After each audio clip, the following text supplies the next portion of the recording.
Okay, we are streaming. 1 second.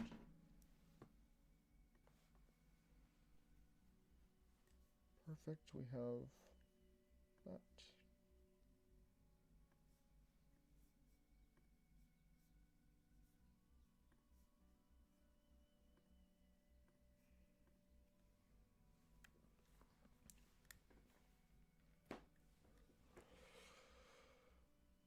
Okay.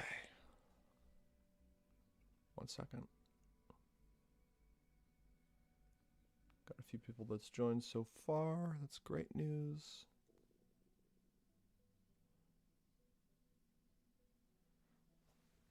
Oh, 1 second.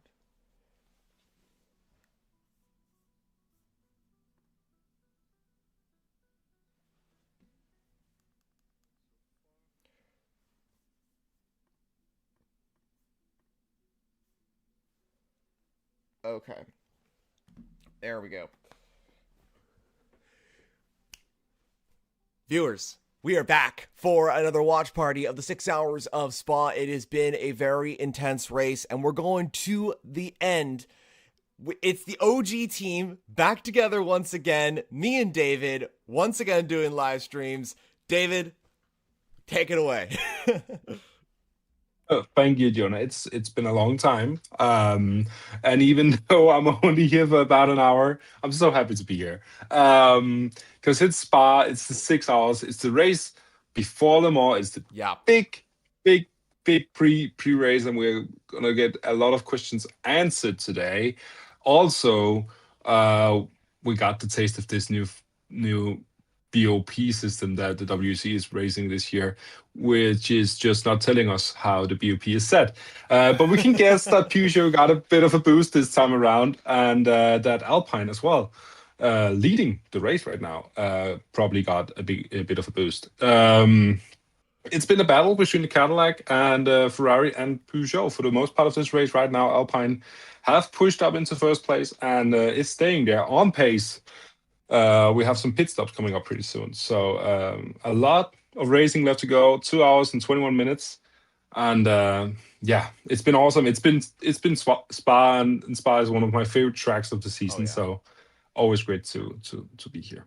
Well, it's always good to be doing this with you, David. And we're going to have a lot to talk about today. I know that you're not here for very long. I'll take over for the rest of the stream, but we got a lot to talk about. As you mentioned, Alpine, Cadillac, Peugeot. What a mix at the top of this order as well. The BOP has changed things quite a bit from Imola, I have to say.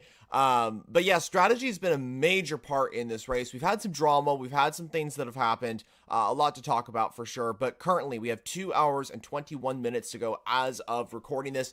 It is the number 35 Alpine of Antonio Felix Acosta that is leading overall. The 12 Cadillac is in P2 with newcomer to hypercar Louis Delatraz behind the wheel of that V Series R. Then comes the 94 Peugeot, the car which started on pole position. And David, as a Peugeot fan and someone that watched the LMP1 era between Peugeot and Audi, how good is it to have this French brand kind of back in the fight here, at least here at Spa?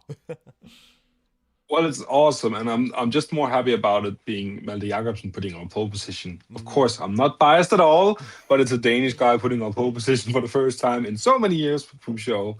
That's awesome. But yeah, it's kind of like the story with Aston Martin. If you love the look of the car, you love the design, and you may love the sound of the Aston Martin. And it's been this kind of same story with Peugeot. You love that car. It was awesome looking the first time we saw it, but it's never been there on pace. And then now to see them put a pole position in, of course, there's always this bad feeling in the bad feeling in the stomach of it being like BOP based and the pace True. isn't true and all this stuff. But you gotta race what it has been given to you. And right now they're in third place, and that would be up there with the best results of Peugeot in a long, long, long time. Maybe it's the classic Le Mans series joining. Oh, Oh I'm gonna no. stop right now because the 38 Cadillac is stopped at the pit entry. It looks like that is with Sebastian Bourdais in the car. That's in 17th place.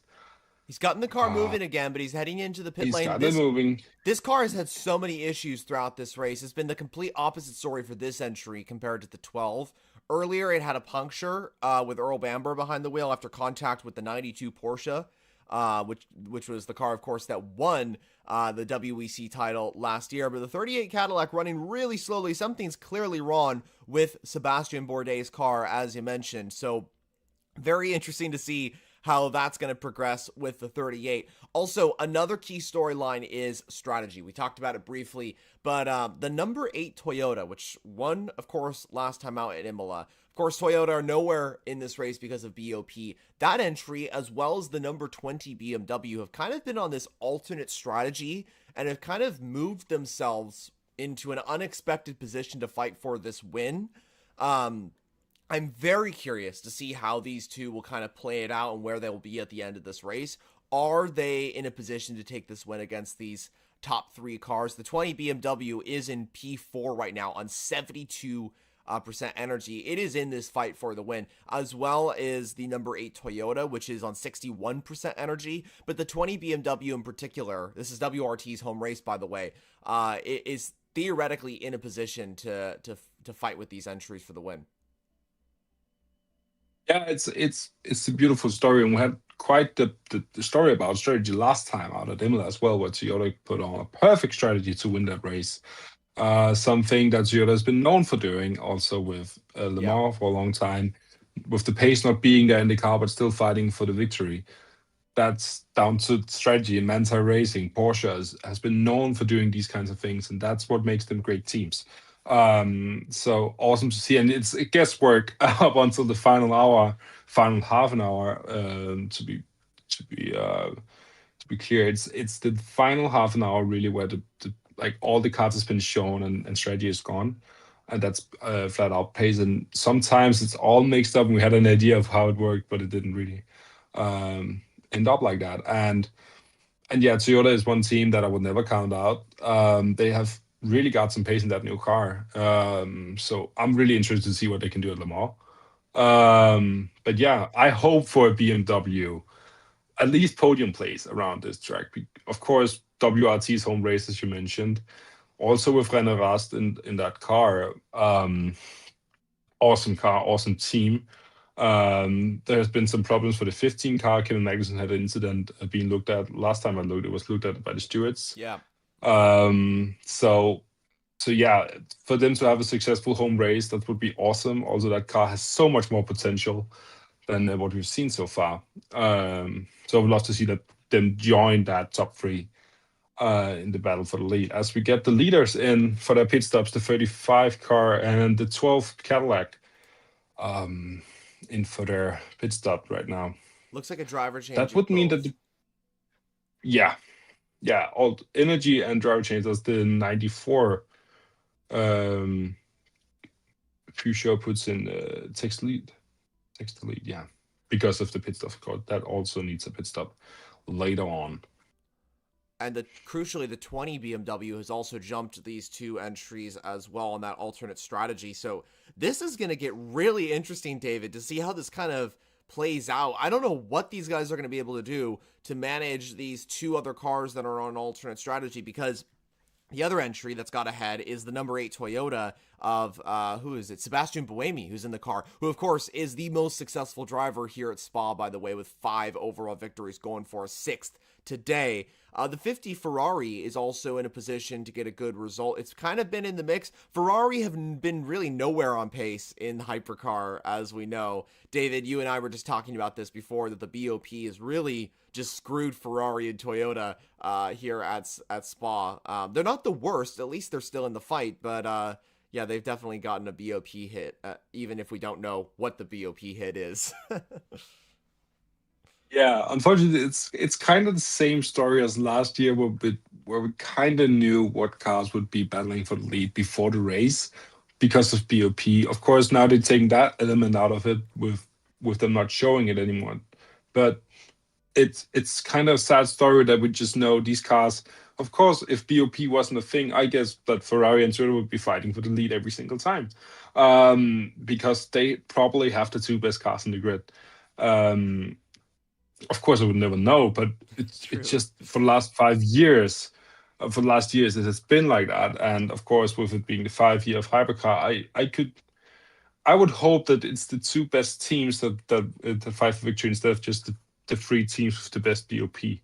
Um, but it's a sad story that I've known so many times with WEC lately. And last year we had this big thing at Sao Paulo, at least where Ferrari all of a sudden were nowhere, and then next week they were back again fighting for victories. So it's kind of a sad story of WEC right now that BOP is affecting the race so much as it is. But yeah, we got to take what we've been given, and it's great racing, even though that, of course, it's always been affected by BOP. For sure. I completely agree with you. And we'll see how this race and the season progresses as well when it comes to BOP and how things are affected by it as well. As we have the pole sitting car, the 94 Peugeot, coming into the pit lane.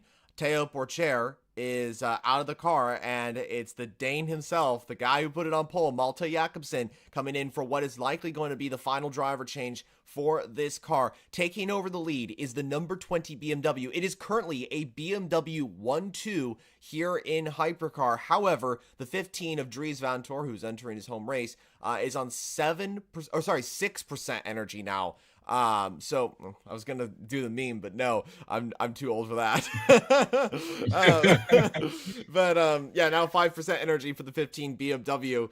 That car will be coming into the pit lane, and so will no longer be a BMW 1-2. Quickly on LMGT3 as well. We haven't talked a lot about this class, but David, it's Ferrari that currently lead in LMGT3, and it's the car that won last time out here at Spa. Yeah, it's a strong team, and it's been kind of a tight battle at the top with Ford having the pace for a long time after that race, out of this race, but all of a sudden having a lot of trouble. 77 car has been in the gravel a lot this race as well. So a lot of problems in the top, and a close battle between Lexus as well. Lexus has been up there this race. So yeah, it's always close with, of course, GT3 having this. No! Oh, that's the 94 That's Peugeot. That's the pole sitting car. It's Malte Jakobsen, who just came out of the pit lane. Oh my God. goodness! Cold tires as well. He put on new tires. That's the cold tires. That's, I think, suspension damage for the 94 or something like that. This is massive. This has got to be one of our biggest dramatic moments of this race. The 94 Peugeot of Malte Jakobsen. Let's see a replay of what happened here. David, we're on board with Malte Jakobsen. What happened? He's it's the 79 Mercedes that loses it, and he has nowhere to go. Like on cold tires in the middle of, he had no time to react. Oh my goodness. The 79 Mercedes just careered into the 94. There was nothing that Malte Jakobsen could do there. Pure bad luck from Matt. And oh man. That's the fight for the lead over. That's them out of contention for this race victory with 2 hours left. Suspension damage. I think that car's done. Yeah. Oh. It's going to be a very long drive back to the pit lane for Malte Jakobsen. Or you can see the shakes in the car as well. Oh my goodness. That's 2 done. years in a row for Peugeot. They were in the fight for the win, and this is the second year in a row that they've been taken out of contention after contact. I was going to say this is a safety car, but I don't think it's going to be. Jakobsen just limping along to try and get this 94 Peugeot back to the pit lane. What was looking like such a solid weekend for Peugeot, it had to be the car that was in contention for the win that has this issue. David, that looks like suspension damage to me, right? Yeah, is that the tire is hanging, so there's no move, and you can see the car shake. The whole left side of the car is no, that's suspension damage. You can see it; it's clearly hanging. Let's get we get a replay about it again.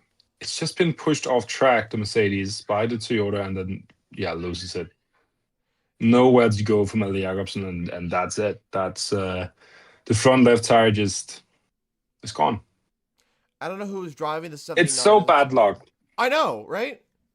It's so bad. It's the same thing again. I remember watching the Qatar race where Peugeot was last time in the battle for the lead again, and then it was a fuel problem. This time, pure bad luck on track with contact with Mercedes.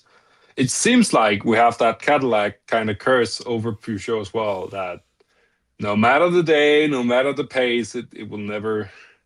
As we get a virtual safety car now, there's also some hefty damage to that Mercedes. Although they will, it seems to me that they will just continue with a little bit of carbon damage to the front. Yeah, I think that's Oh game gosh, over. that's yeah, that's game over. At least probably will finish the race, but in terms of fighting for the win, that's race over for the 94 car. This means that the 15 car will get a kind of free pit stop. The BMW, of course, was due to get a pit stop soon. That's been into the pit now, getting its virtual energy fuel up. It came out in sixth place. It looks like Yeah, that's a that's big save for Team WRT. To look on the positive side of all this, now we've been uh, discussing that it's been pure bad luck, but this is great for the BMW. Um, as the 94 yeah goes into the garage, huge amount of work for them to get that car driving again. yeah, this is really huge news for BMW and specifically for the 15 actually because Dries Vanthoor was on really low energy and I don't know, has he come into the pit lane? I think he has. Yeah, he's out in sixth place Oh, now. he's sixth. Okay. Yeah, Okay. so he's in that battle in the mix with right now ahead of the number 12 Cadillac, and in the mix with the leaders. So that puts another car in the contention together with the 20 BMWs. And right now, two BMWs in fight for the victory. Um, Also, I just want to mention this that with 009 Aston Martin, they had a great practice. They had some pace here at Spa. It's kind of a silent race for Aston Martin. That car has been limping around the top 10. I would love to see them like finally get like a really good result. Yeah. That car is just too beautiful, too well sounding for it to not be fast. It's kind of the Peugeot story as well. Such a great looking car, such an amazing sounding car, and it's just the pace isn't there for it. Yeah, for sure. I mean, it would be great to see Aston Martin up there. Sorensen is doing a magnificent job in that 009 car, up into P5 now. And as you mentioned as well, this is great news for BMW with the 15 now in contention. I initially thought you were talking about the 009 because it was in sixth when you were talking about it before the graphic changed, so that's why I got confused. But the 15 Get the in a good leaders position. in, Oh yeah, leaders in get the leaders LMGT3. GT3 in. So both the Ferrari and the McLaren taking that kind of free pit stop right now on the virtual safety car. It would surprise me if the Lexus doesn't join them. Um, the entire top, yeah, the entire top six of GT3 needing a pit stop soon. So they'll probably all come in right now, and we'll get a strategy reset for GT3 with this virtual safety car. Yeah, we will, and this is huge for McLaren as well because what's going on is that the Garage 59 crew have had such a heartbreaking last couple of weeks. David, I'm sure you were keeping an eye on what happened with them at Imola. They dominated that race, and then this number 10 car that's in contention for the win now here at Spa was just put out of contention in that race. You predicted this entry to get redemption here at Spa with a win with it starting so down the order, I did not expect it. But hey, endurance racing is chaotic and it's ever changing, and I've learned to never doubt you, David, because you're right. I mean, Well, they're in contention. well, yeah. If honestly, my predictions were made after the second practice session, and Same. I expected to get the McLaren to be fast. It has been. They have had a great start to the season, of course, with a lot of like bad luck again, and some horror hitting that team. But pace wise, it's been there. And McLaren and the Garage 59 team is such a great team in GT3 racing that we've seen. If you follow GT racing around the world, you would know this team and McLaren's as well. So it doesn't surprise me that they've been doing really well. But yeah, they need the result. Of course they do. They want the hard work to be rewarded, as well as, again, the Toyota number 8 goes into the pit lane as well in hypercar. That's the second place car. Yeah. Uh, Expecting maybe the number 20 BMW also coming in soon. Um, I would think so. I mean, it's got 56% energy, so about halfway. Robin Fryant's behind the wheel. Where is he on track? He's coming through turn 9, the no-name corner. I would think that BMW would pit that car. Interestingly, Charles Malesi is also in the 35 Alpine, who just came mm, into the pits. The car was brought by Antonio Felix da Costa at the time. But as we've been mentioning throughout this safety car or VSC period, this completely resets the order. This changes everything. So the 12 Cadillac, the 35 Alpine, and the 94 Peugeot were at the front of this race for the majority of time. Then we had this alternate strategy kind of game that happened. And once this VSC came out, this played into the hands of those guys that were on the alternate strategy, allowing for drivers like Buemi and Freintz to benefit from this whole situation. So this is massive for everybody that was on the alternate strategy. The 50 Ferrari in, the 009 Aston as well coming in as well. This is great news for them. Great news for the 15 BMW, as that car has moved into P4 now with Dries Van Tor behind the wheel.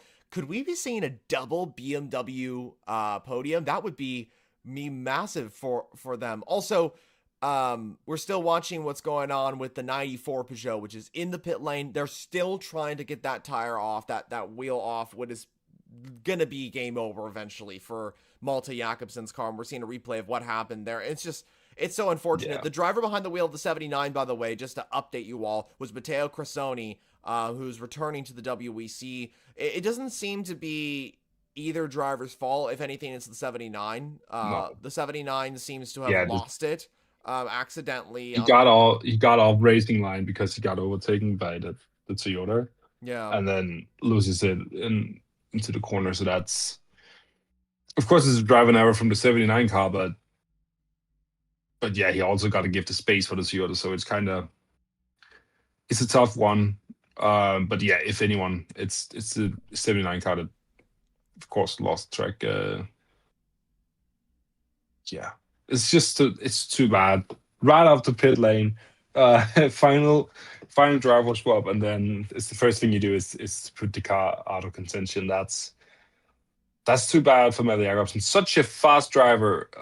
If you don't know this guy, he's been driving LMP2 over in IMSA for a long time, in LMP2 in the European Le Mans Series as well, and joined the Peugeot program.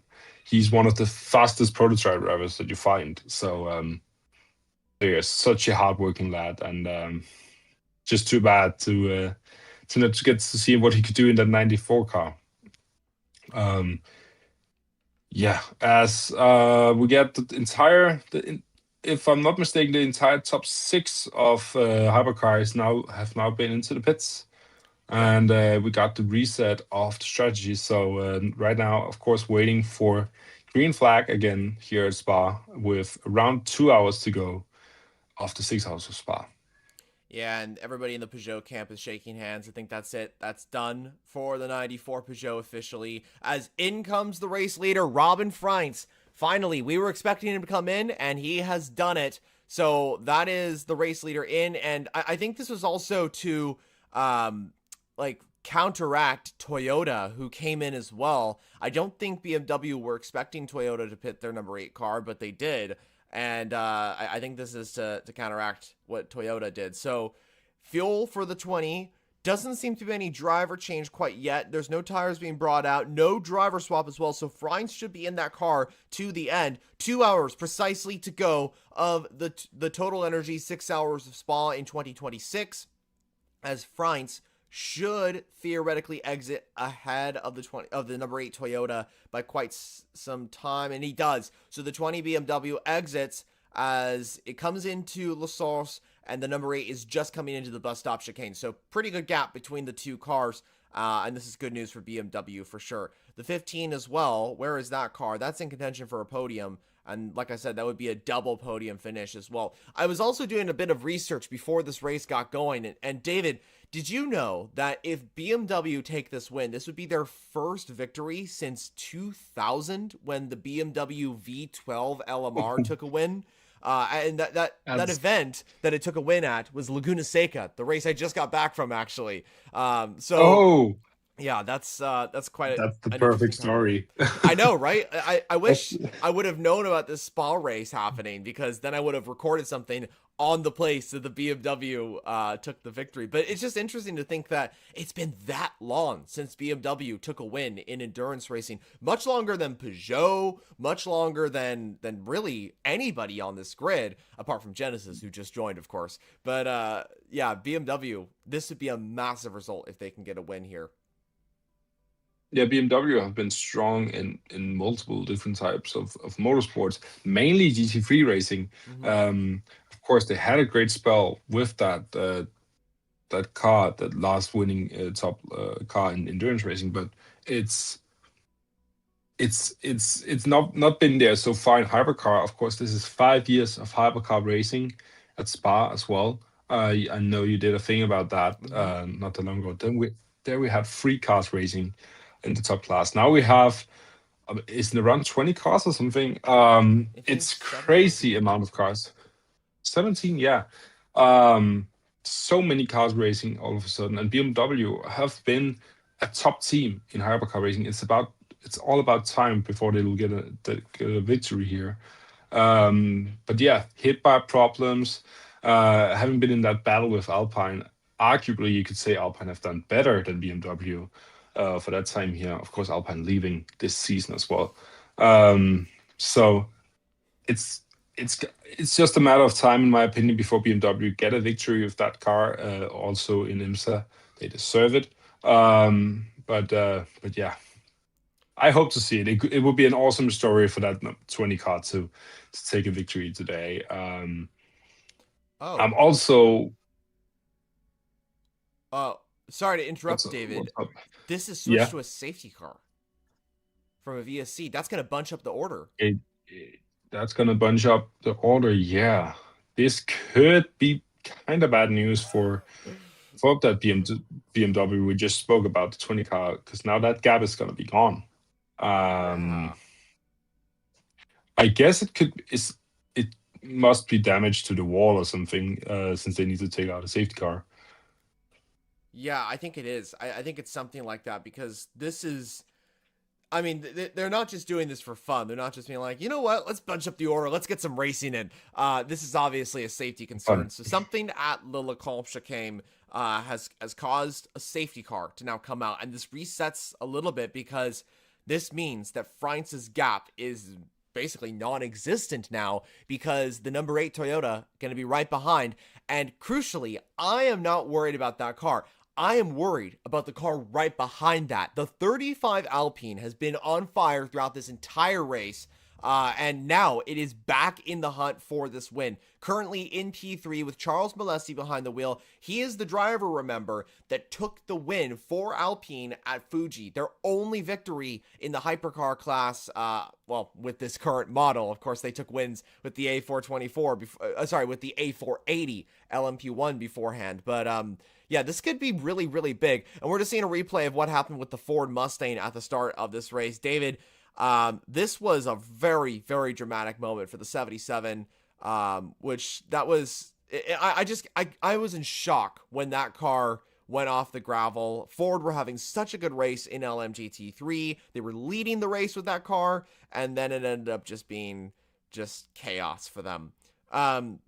Hasn't But, been Ford's weekend. I mean, oh, they have had the pace, but they haven't got they've got all the bad luck. Also leading with the 88 car at some point. Um, yeah, not Ford's weekend.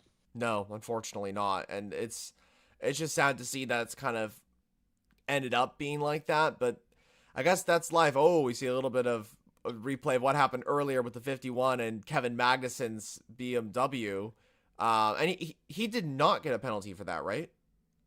No, because he gave enough space. Okay. So it was yeah, it was the the driving that we know from Kevin Magnussen from back in the Formula One days, that he's an aggressive driver that doesn't give too much space, but he gives enough for it not to be a penalty. Um, I think Nico Hulkenberg could talk to the Ferrari driver about fighting with Kevin Magnussen. That would be a great story. I would say the quote, but I don't think it's appropriate. Yeah, I'll get a T-shirt for you. There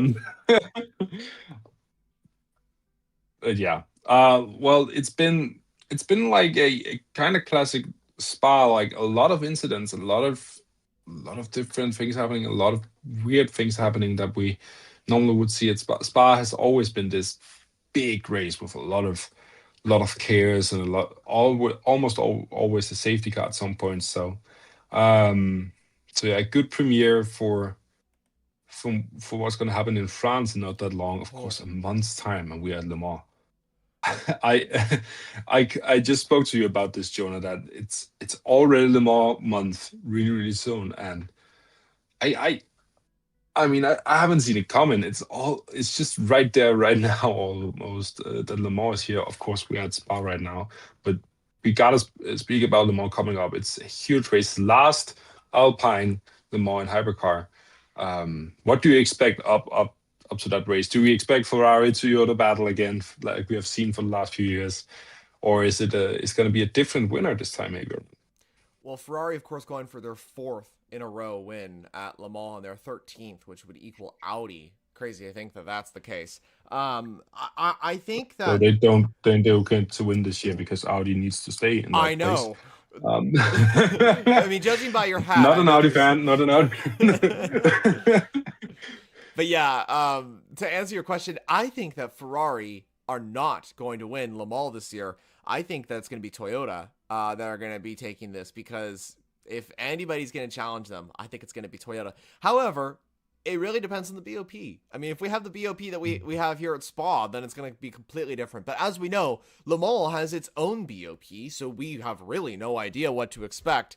And that's part of the beauty as well, is the unexpected uncertainty about what's going to happen at Le Mans. But I'm hoping that we don't have one brand or two brands just dominating the whole thing. In the past, for the last couple of years on Hypercar, it's gotten close to multiple different brands involved, but it's really been like two primary manufacturers that have been at the top. I do have a strong feeling about Cadillac. I think that they're going to be really, really strong at Le Mans. The question is, can they stay consistent? Because that has been the problem that they've had at Le Mans. They've had such strong pace, but they have had a lot of inconsistencies as well. So we will see how that goes. And I'm also really curious about Genesis. David, we haven't talked about Genesis a lot today, Yeah. but they're currently P14 and P16 as things stand. The number 19 Genesis has had a lot of issues today. It's kind of a similar story as it was for Imola, but we kind of expected that. We know that this round and the first couple of rounds for Genesis is going to be a learning experience, and the same will be for Le Mans as well. What have you noticed from Genesis for the last couple of hours and for these first two races as well? Well, unfortunately, there's a reason why we haven't spoken a lot about them, because they have been kind of not non-existent. That's the thing with a new team in endurance racing. Of course, we could say the same thing about Aston Martin last year. This time around, they were right at the bottom of the standings, and now they are in the top 10. But it's kind of a story of the classic story of a new team struggling on pace, struggling to finish the races, looking damn well doing it though. That livery is just one of the most beautiful liveries on the grid this time around. It's so beautiful. But yeah, I don't. There's not really much to expect for Genesis. Of course, completely new team. They have an LMP2 team. The team that's running the Genesis program has an LMP2 team, and in Le Mans endurance European Le Mans series. Um, and we saw that last time out at Le Mans as well. So for them to just stay out of trouble, stay consistent, and you'll probably get a pretty good result. But yeah, they kind of been disappearing down the grid, and unfortunately, that's the story of a new team. And I hope to see them.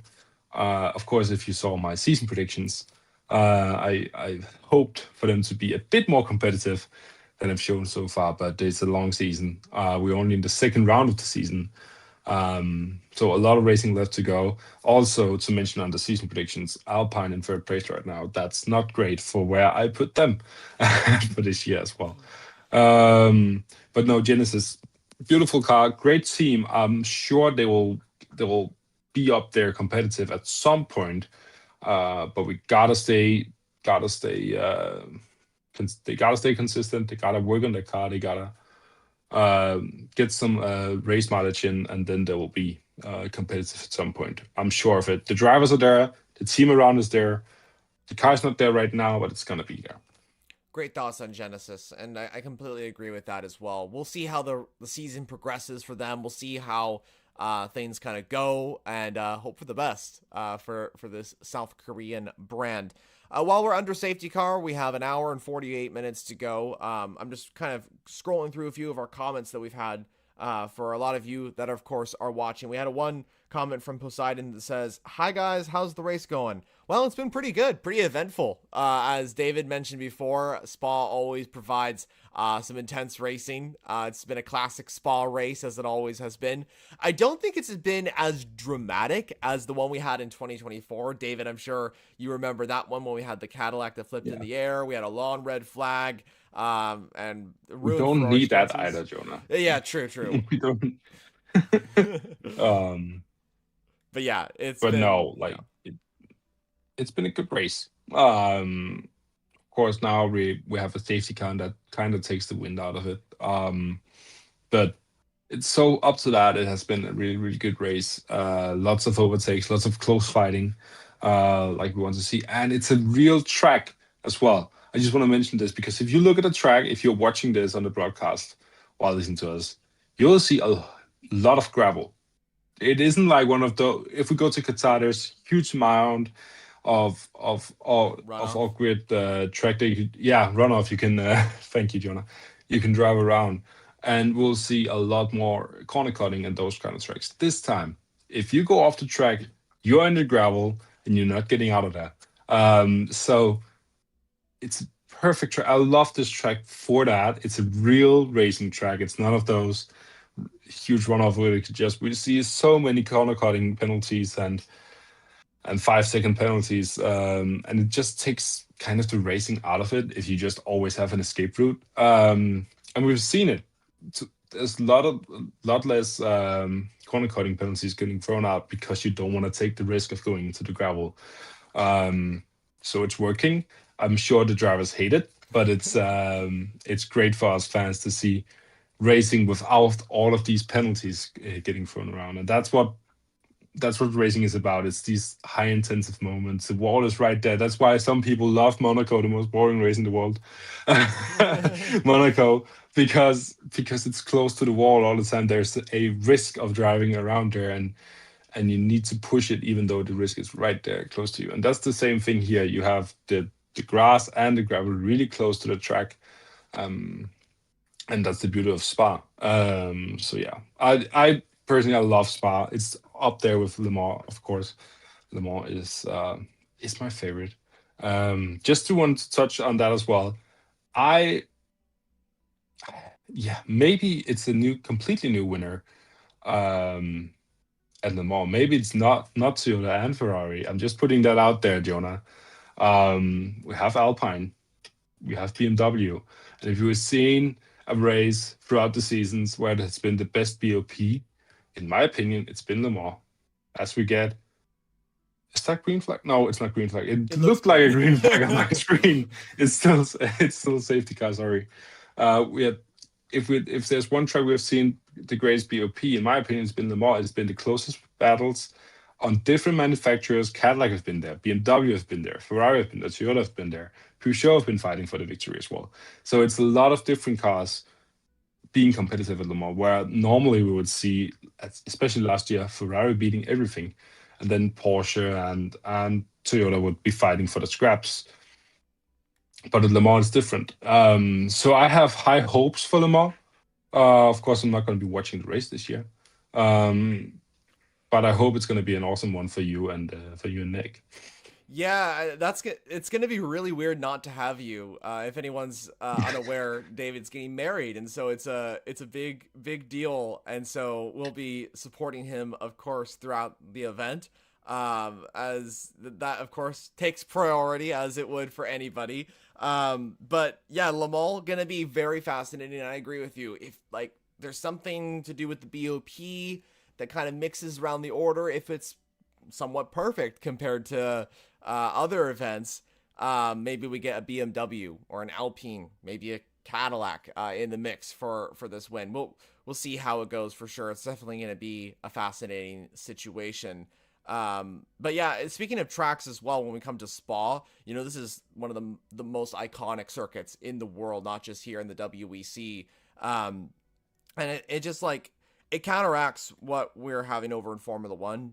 David, we just had the Miami Grand Prix, and as most fans are aware of, that car or that track is just nothing like here at Spa. It's just a totally fabricated track out of nowhere. It's still a great track. It's just not what we like to see, I guess, for traditional racing, as the safety car is coming in this lap. And just one more quick point on the tracks as well. Next week, we're heading to another iconic track that's arguably even more famous here at Spa, the Nürburgring, for the 24 hours of Nürburgring. That is going to be special. More on that in a bit. But David, Good race. because this is your last WEC watch party before Le Mans, of course, why don't you take it away for the start of this green flag action? I would love to, Jonah. We have the 20 BMW right in front of the Genesis. That Genesis is going to be hoping that like jump out of the way of that Toyota, as we have green flag racing already a big gap from the 20 car down to the Genesis and the 8 Toyota. The BMW getting the best start out here as the Alpine, the 35 Alpine, putting pressure onto the BMW and Toyota. We're gonna get. Oh, he's looking for the touch. move. There's a touch. Oh, the 15 car. The 15 car jumps the Alpine. At the Genesis is slowing down. It's for blue flags, I think, to let it by. It's blue flags. Okay. Huge touch. And now they're gonna get the slipstream up the Watch the 50. Oh, that's gonna be a move on the 35 car falling down. That's the 50 car up past the 35 Alpine. Another place lost for Malaysia, and that he's down into 5th place now, Jonah. And it's a 1-3 for BMW. That 15 car is looking for a move on Buemi as well. And it could very well be a BMW 1-2 because Vanthoor is absolutely flying in that M Hybrid V8. He is chasing down the Toyota, but that 50 Ferrari of Antonio Focco, who put it on pole last year, is flying as well. P4 at the moment, and he's close to that BMW. Just have a look up at the gap up to the 20 car. 2.8 seconds already. Half a lap through. He has just benefited from that. Orban France benefited from the battle for second, third, and fourth, to be honest.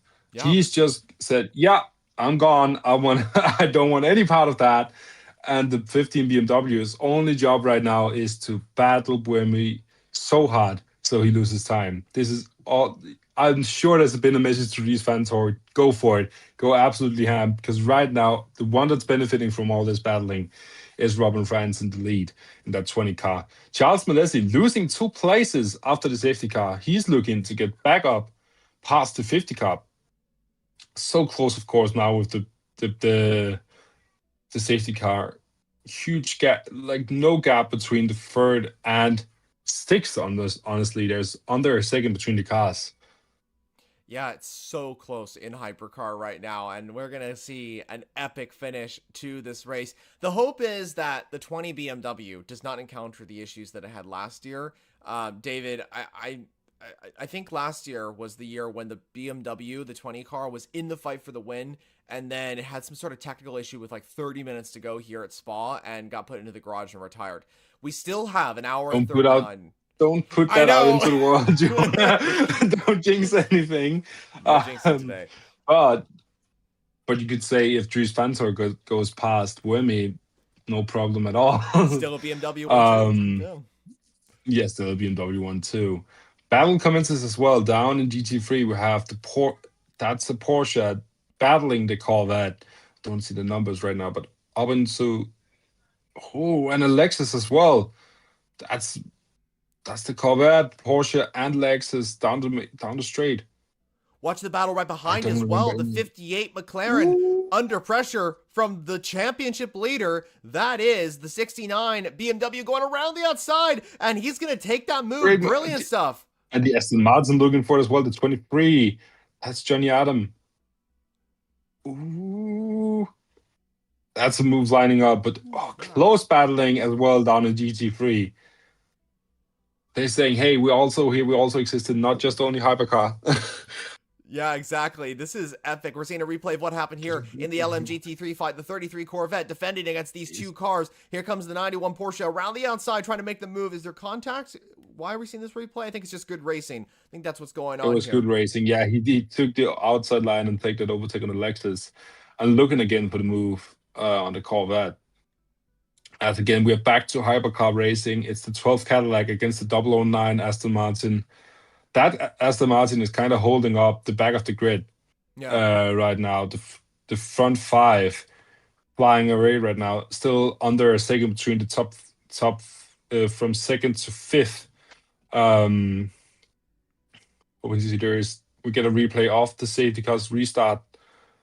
Robin Fry is just flying away. He takes advantage of the Genesis being right behind him. That was perfect for Fines. Yeah, because the Genesis is now kind of holding up this train unintentionally. It's gotten blue flags now, so it's going to let these cars by. But then we had that contact. There's the 35 Alpine going into the Toyota, and the 15 BMW just barely missed out on taking P2 there, two cars in one, because there was contact between Great the Toyota. reflex. Yeah, no, almost the 50 car as well, jumping up the inside of the 35 car that really lost pace because of that contact with Buemi. Yeah, for That's sure. just great reaction from the Fentor. Really is. I mean, this is brilliant stuff between the hypercar. Got a little bit argy bargy, but it's still okay. At the front, Robin Frien's leading by We love 2.2 that. seconds over an LMGT3. This fight intensifies. Let's take a look at this. Lexus looking for a move at the Corvette as well, and it's gotten it. Watch It's the gotten. Ford. Oh, we got the Ford Mustang out. That's free wide. That's free wide. Oh, he pulls out. The Lexus taking the outside line and taking the position from that 33 Corvette, I believe. Whoa! Oh, That's Sargent, ooh, Logan Ford. Sargent in that car, just barely hanged on in that Mustang, showing his F1 skill here in the LMGT3 fight. Wow, this is intense racing in the LMGT3 field. He's showing why he's getting that seated hypercar when Ford comes around, showing how aggressive he can be. Oh god, that was close. Free wide into the corner. Wow. I thought he Oh, pulled out. It looked more contact. Carbon fiber flying. the 87 just This is barely got GT ahead. racing at its best. I know, Yeah, right? this is GT racing at its best. Close racing. He's off track as well. Completely off track. The Lexus was. So now you can really see this gap building from Robin Fines down to Buemi. We have this it's really the battle between Ferrari, Alpine, BMW, and Toyota right now. Yep. And it's a battle for second place. Robin Fines staying that 2.5 second gap right now to Sebastian Buemi in the eight Toyota. I think Peugeot and Cadillac could have Woco. been up there too. Nato is being held up by Sorensen. So Norman Nato, if he gets ahead of that 009, may join this fight as well. Yeah. Yeah, the Aston Martin really kind of being a roadblock for the rest of the grid down there. I saw a radio message there. I couldn't read what it was, but Didn't see you there. yeah. But the really thing is that this is on pace. There is no strategy right now. Of course, we mentioned this strategy reset right because of the safety car. So everybody have the same cars right now. We have Robin Fines really, really building a gap right now and hoping that his friend Dries Vanthoor can fight Sebastian Buemi for second place to make it possible for him to escape. Of course, and he can save his tires and he can save fuel. Drive-through penalty for the 61 car track limits. Yeah, That is the that's the Iron Lynx Mercedes. Interesting. Hmm. that's what I mentioned before. Like all the track limits, um, of course, still a thing around Spa. Yeah. It's not all gravel, and that's something we see a lot of, unfortunately. This battle is so close. There's Porsche joining the battle as well now, with the heart of racing Aston Martin, the 27 car in GT3. Also, Still Ferrari, the 21 car in the lead of GT3, ahead of the McLaren number 10 and the Lexus 78. yeah, the gap is pretty good between these two cars at the front. The Lexus a further a couple seconds actually to these entries. Then comes the 27 Heart of Racing, and then the 92 Porsche. So the LMGT3 fight still very, very much intense, and we have really no idea where every car is going to be. Ferrari, with the Vista AF Corsa entries, looked kind of slow in the first part of this weekend, but now they're kind of in the fight here. Also, according to the live data, France is losing 3/10 to Buemi every lap. But I don't think that's the case because the gap hasn't really changed between the top two. It could have been, I was going to say traffic, but there's no LMGT3 cars around. Buemi still Right holding now, the up. gap is 4.2 seconds, it said on the Oh. screen, with Oh, you know Buemi what? losing a second I read that in in the the lap. opposite direction. I It says France is slowly pulling away from Buemi by 3. I thought he was It's losing time. 4.4 seconds now. Okay. He's building that gap. It's over been doubled by these last two laps. That's a second a lap he's losing. Yeah.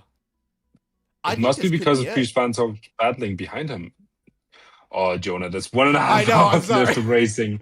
But, like, and especially you're No, talking I to know. Toyota about winning races at the last lap. Well, I've used my The powers battle, before to be able to go like I don't know, I don't want to cut you off too much, but in the past I've said like, oh, I don't want this car to win, so I just jinx them, live on camera, and then yeah. they go down the order. So you don't want a BMW, the 20 BMW to win. You Yeah, want yeah. good old Sebastian Buemi to win again. Or is that what you're trying to tell me? I guess. Oh, as the battle between the 009 Aston Martin and the 12 Cadillac gotta start now, like under a second between the two. That Cadillac has been looking at the back of Marco Sorensen's car. He's ready to overtake. No move yet, though, but the huge gap from that Aston Martin up to fifth place, 2.5 seconds. So all the time that Cadillac is behind Marco Sorensen, he's losing. He's losing time every lap that goes by. So he gotta make an overtake soon if he wants to join the battle for the lead. 5 seconds from Buemi to Robin French right now. That gap builds away as we get a look at GT3 racing again. That Ford Mustang has gotten past the Corvette and is building a gap. There's another big gap from the 88 car up to the 87 Lexus.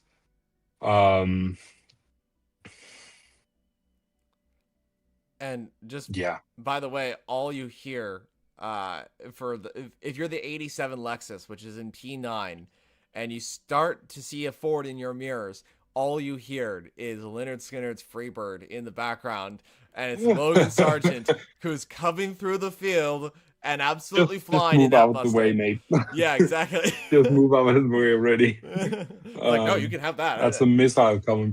Yeah. And I don't want any trouble. Yeah, exactly. It's like a No, bull charging or he's something. yeah. We have 1.5 hours left of the 6 hours of Spa. This is the finale of this 6 hours of Spa race, and it's heated up. It's close racing all around track because of this safety car, of course. as we get a beautiful replay of the 91 Porsche hitting some gravel.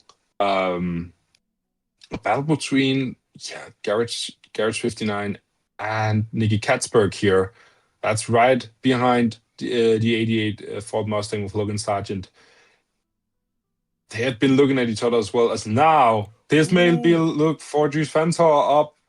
That's a look for second place. He doesn't move forward. He's sizing up a move. Ooh! Oh my goodness. So close. Watch Folco to as be well. Dries Vanthoor. Folco And trying to now, make the move. yeah. He stays on the outside. He stays. Dries is pushing him Oh, wide. he's staying there. He's there. Ooh. And Dries Vanthoor takes back the place. Folco not getting pushed wide out of the track. Gives Sebastian Buemi some breathing room there. Oh my, that's so close. And Charles Milesi's just looking at him being like, I want a piece of that. I want to be in that battle as well. He's looking, just have the best places for this battle. Yeah, I would think so close to being in contact as well. I know, and this is allowing Freins to just consistently pull away. 6.7 seconds now is the gap between first and second position. BMW absolutely flying right now. Dries is quick as well in that 15 car and trying to make a move on that 8, but he's got Folco, who is just absolutely flying as well in that 50 Ferrari and trying to pressure him for this move. We have a 4-car battle here for second position, as the 15 BMW has actually lost a lot of time to the number 8 Toyota of Sebastian Buemi. The 5-time champ here at Spa is looking to add another win, but maybe that's not going to happen because BMW are out in front and doing quite well. And if you look down at the battle we talked about before, the number 12 Cadillac, Norman Nato, against Marcus Sørensen, 009 Aston Martin, that gap has built a little bit, over a second between those two cars again. And Marcus Sørensen also gaining from the battle ahead for second place. He's getting closer to Charles Milesi in the 35 Alpine. This is such a bad time for me to go, Jonah. That's okay. I want to stay so bad. If you need to get going to get going to your thing. I need to get going. So guys, I hope you have an awesome last 1.5 hours of the 6 hour Spa. I'm gonna go leave you in the best hands I could give you to, in Jonah's hands, and he will take you through the last 1.5 hour. And of course, no jinxing, Jonah. I want that BMW to win. Okay. So I'm gonna make a clip. So if I I hope. Yeah, you should. But yeah, as now the Toyota is catching up to some traffic again, I will leave you with Jonah, and I'll say thank you for listening to me, and hope you have a great rest of your day. David, thank you so much for joining us here. Always a pleasure to talk with you just about endurance racing anytime. I know you have to get somewhere, so get going, drive safely, all that sort of thing. I'll talk to you later. I will. Talk to you later. Bye-bye. Alrighty, viewers. So that was David doing part of this stream. We will catch the final 1 hour and 26 minutes of this race. Just me in the box here. That's okay. So since David's not here, instead of looking at an empty screen, what I'm probably going to do is I'm going to put the LMGT3 leaderboard here, so you guys get a little bit more of a little bit of a graphic. But we'll see how that goes. I need to work around a few graphics here, but I'll see if I can do that while we have this going. Where is no, not that one. Where's the border? Maybe nope. Hold on a second. I'm just gonna. I don't know which one it is. Is it this one? Nope, that's the other background. Don't want to do that. I can't find the border, but it doesn't really matter. So I'll put up the LMGT3 graphic now, because I'm sure it'd be nice for you guys to know kind of who's leading, because we've had the hypercar leaderboard as well going on, but it'd be good for you guys to know what's going on in our LMGT3 battle. So I'll do that real quickly. Just give me a few seconds.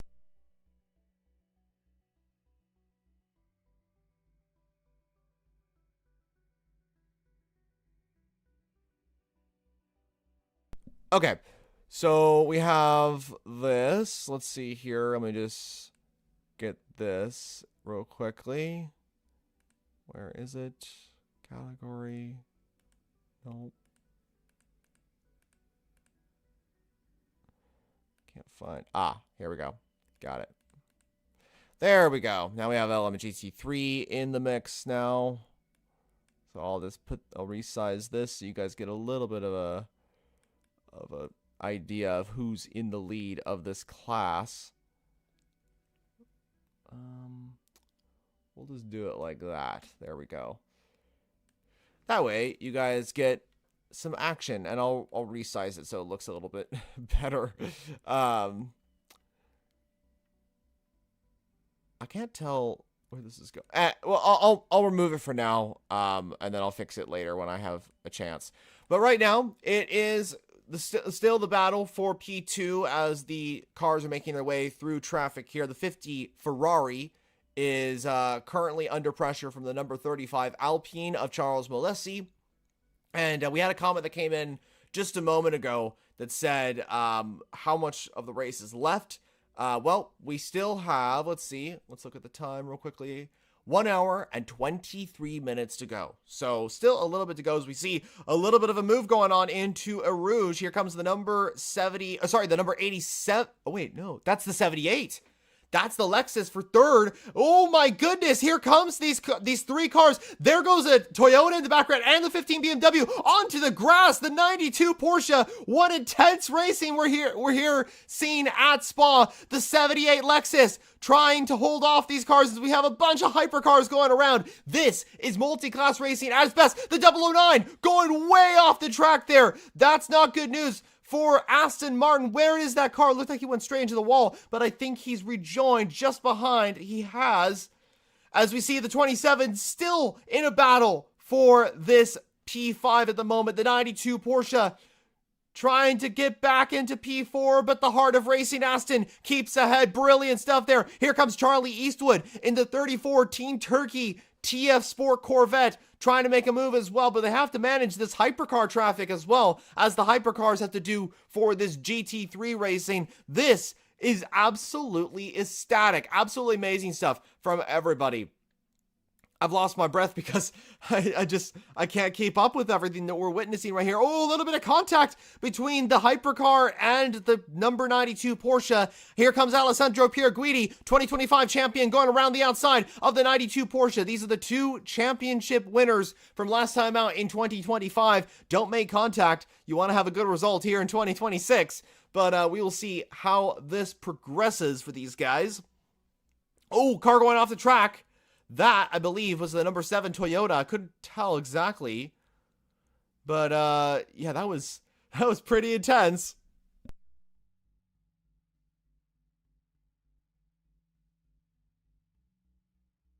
Okay, viewers, just to keep you all in the loop as well, while we are live streaming right here, we have been doing a live stream on another broadcast, which is a live data. So if you don't want to hear me talk, I hope you do.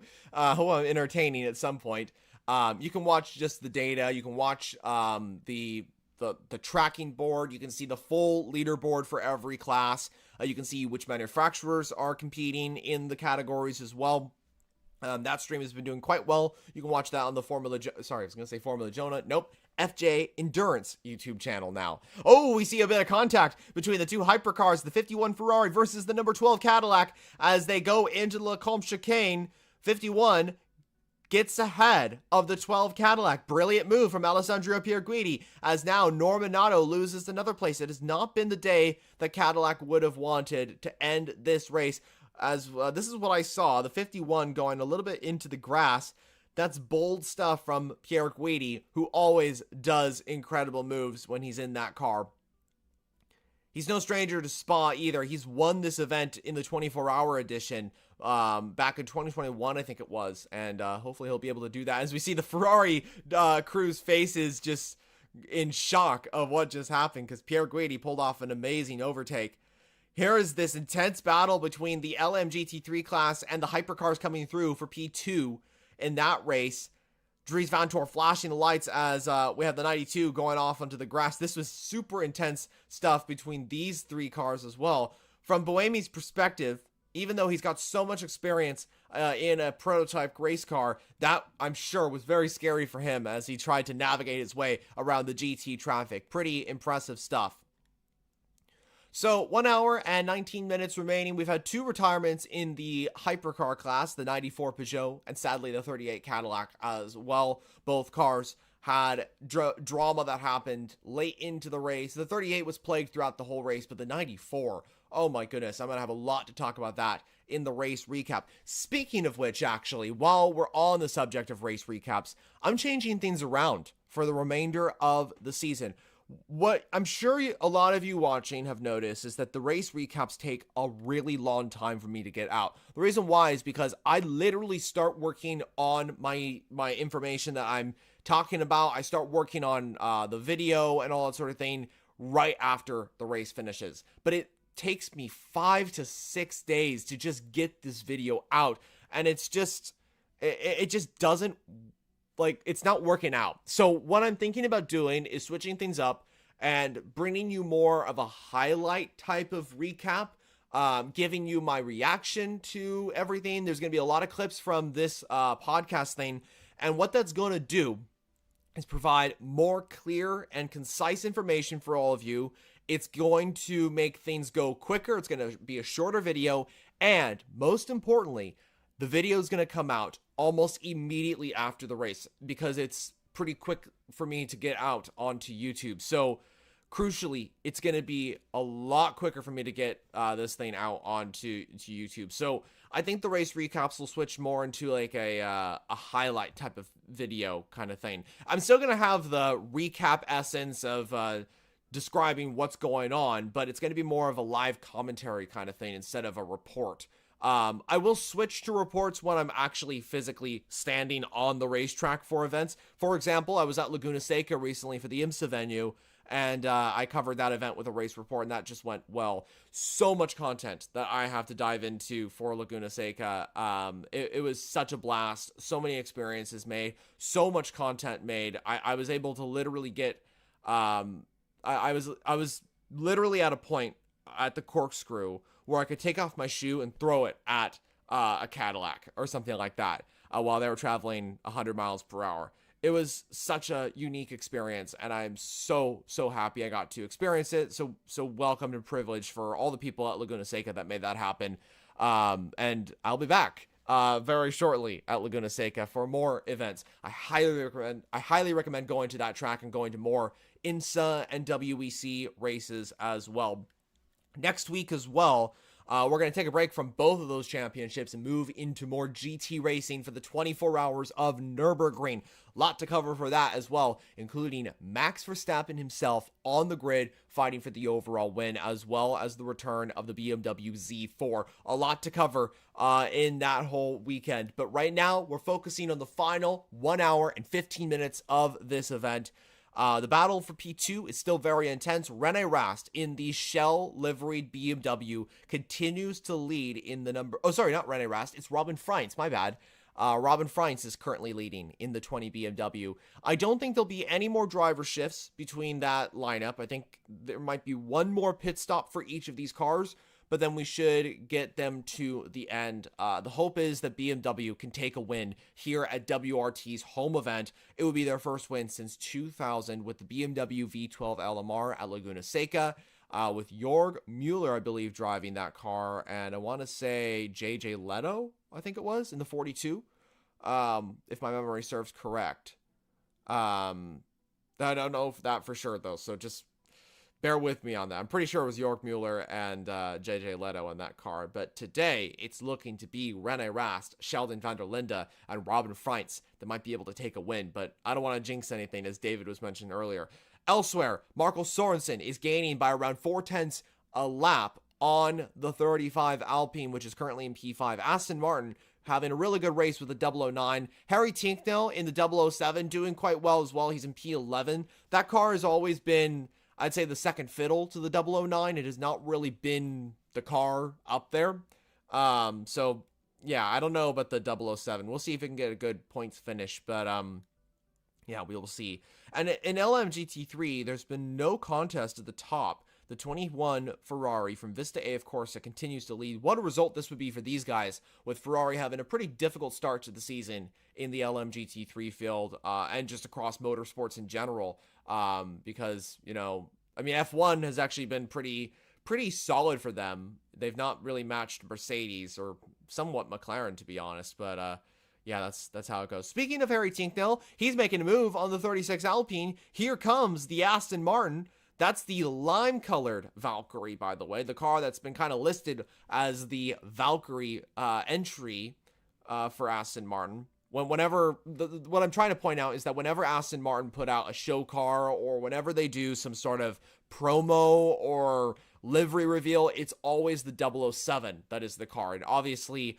that is because the 007 name is synonymous with Aston Martin, of course, having been established with James Bond. That's why, of course, they're running the 007 and 009 numbers. But the 009 has actually been the car that has spearheaded this Valkyrie program in the World Endurance Championship, with that car driven by Alex Riberas and Marco Sorensen, as well as Roman DeAngelis, who comes in for a few endurance events. That car has been absolutely on fire throughout the season. Tincknell is putting out a radio message, and it's his engineer who says, "Great job on consumption, keep doing that." So obviously Aston Martin are doing a great job with the consumption for the 007, so that's working out quite well. And what's not good news for Cadillac is that Norman Nato is falling into the clutches of these drivers here. He's dropped behind not just the 51, which we saw earlier, but also, I believe, who's in that car? Kamui Kobayashi in the 7 Toyota. So the 7 has got into P8. So not good news for Cadillac. This car is just dropping down the order, and I think the reason why is because that car is on soft tires compared to everybody else, which is on medium tires. So that is obviously why the Cadillac is dropping down the order. It doesn't seem to be down to pace or anything quite like that. So this is bad news for Cadillac. Good news for Aston, Alpine, and anybody else who's in this fight. Right behind, we can also see the 83 Ferrari, which won Le Mans last time out, in the background. Honestly, we have not seen a lot of this car throughout the season. The 83 has really just had a really difficult start to the campaign this year. It was nowhere in Imola compared to the factory cars. And here in Imola, here at Spa, it's kind of the same situation. Here comes Harry Tincknell trying to go around the outside of the 36 Alpine. He does not do it, so he's going to stay behind the 36 just for now. And Tincknell will continue to try and get into the top 10. This would be a massive result if Aston can get both of their cars in the top 10. I think that the only time that they have been able to do that might have been Fuji, I want to say. No, it wasn't Fuji, because the 007 retired in that race. I want to say maybe it was Bahrain last year that Aston were able to get both cars in the top 10. Otherwise, I don't think they've been able to get a top 10 result with the Valkyrie so far with both entries. I don't know how that works. I have to look at some more statistics. My goodness, I cannot speak. It's been a really, really exhausting day. I've been up since 4 a.m. in the morning managing broadcasts. I woke up at 2 to start the starting grid stream. Then I woke up at 4 to I woke up at 4:30 to start the live data stream, and then I woke up at 6 a.m. to watch the race. So I missed an hour or so of the event because I needed some sort of sleep, or else I was just gonna sleep through this whole situation. But right now we still have a close battle for P9 as things stand in this hypercar race. It is Norman Nato leading the Alpine and the Aston Martin. So that's how things stand right now in hypercar. In LMGT3, Alessio Rivera continues to lead for Vista AF Corsa. Then comes Marvin Kirchhofer in the 10 McLaren. I think that P2, while not perfect, would be a good redemption story for the Garage 59 crew after a pretty solid race for them with the 10. After what was looking to be a pretty difficult weekend, I have to say. So good recovery from McLaren and good recovery for Garage 59.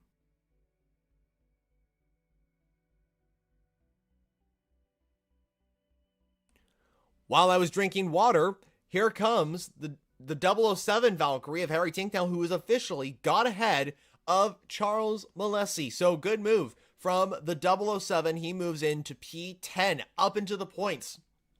Brilliant stuff from them. And now Tinknell's going to be going after Norman Nato for P9 as well. So this could be really good. I think that Tinknell in this 007 might be able to chase down Kamui Kobayashi as well for P8. That 7 Toyota has not really looked super strong.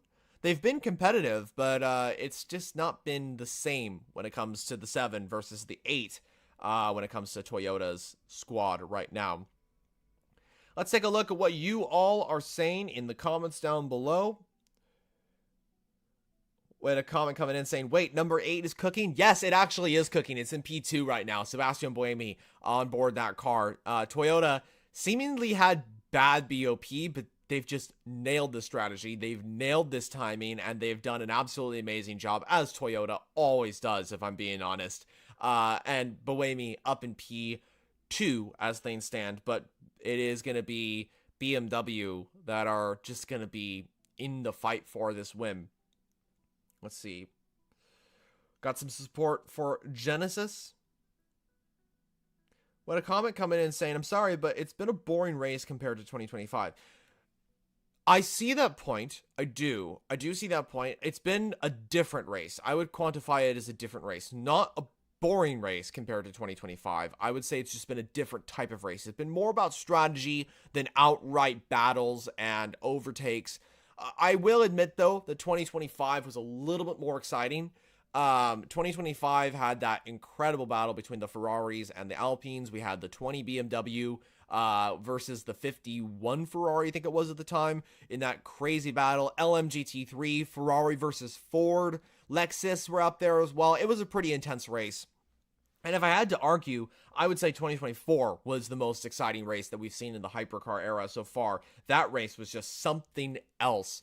Yeah, I would say that it's not been as exciting as 2025. But I wouldn't say it's boring. I would say it's more of just different compared to what we saw last year. Ooh, okay, so still about an hour to go of the 6 hours of Spa. 1 hour and 7 minutes precisely to go. The gap between first and second is 9.5 seconds. So Robin Freins absolutely flying in the shell-covered BMW. We got a radio message from Freins. Let's see. It's his engineer who said, oh, dang it. They just, oh, wait, never mind. He says, if you need more energy to, oh, dang it. They just, hold on, I'll just back up real quickly to, let me see here. I just want to quickly see what Freins said because I cannot see what Freins said.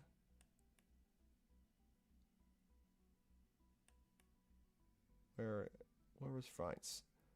Here we go. Here's the message. Okay, this is crucial information. I just want to see what was said, but the WEC cut away from it. If you need more energy, oh wait, hold on. If you need more energy to overtake the GT, you can cancel. We have a buffer. Interesting. So that means that Freins is in a good position. He has energy. But he's trying to maintain the gap. I think that's what that means.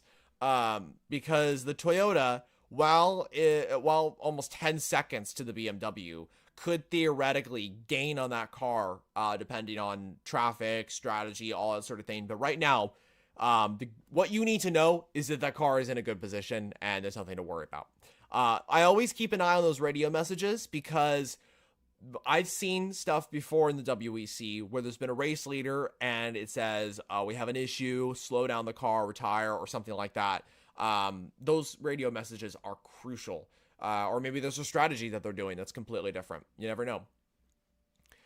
Stoffel Van Dorn in his home race, P13 at the moment. The 93 Peugeot, the only one in this race right now, has not had the speed compared to the sister car, which is so unfortunate.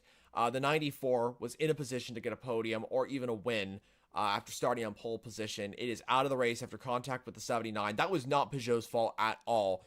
And I'm really, really, really hoping that the WEC says, hey, Peugeot, you've had a really difficult couple of races.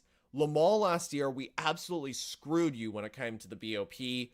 Have a break, relax, fight for this win at your home race.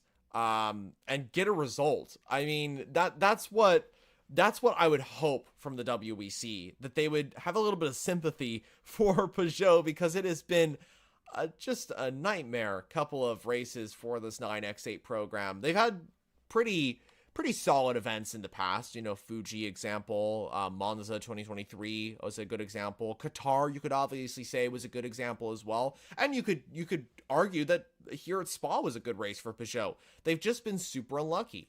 And I'm hoping that Le Mans, they can have good BOP, unlike last year and the year before, where they were absolutely nowhere, and legitimately be in the fight for the win.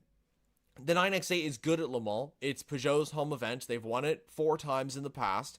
A 5th win would be huge for the French Lions and give them such a big motivation as they look ahead to this program. A lot of people have said that Peugeot are the next manufacturer to leave, although they seem very committed for the future. I've even heard a lot of talks saying that Peugeot is planning on introducing a brand new car in 2027. I don't think it's been officially confirmed that that's the case, but there's been a lot of rumors from reliable sources claiming that that is the case. We will see how that goes. I'm really hoping for Peugeot. Ooh, bit of contact in the LMGT3 field for P4 as things stand. There's a really strong battle for P3 as things stand between, let's see, 4 different cars in this fight. So the cars that are involved, the 78 Lexus, the 27 Heart of Racing Aston Martin, the 92 Porsche, and the 34 Team Turkey Corvette. So definitely a great thing for them. I want to see if we can get LMGT3 data here so you guys know exactly what I'm talking about. But it's kind of been difficult to kind of work out how to do this. Let me see if I can just do this real quickly so you guys get a little bit of data on your end. Let's see here. Okay. I think that's good. I'll resize it now. Sorry for the keys typing. That's me putting in a little bit of details for all of you watching at the moment.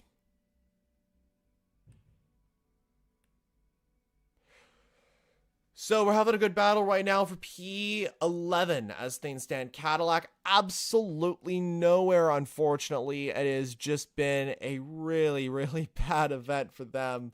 So yeah, that's just sad, unfortunately. But that's how things go sometimes.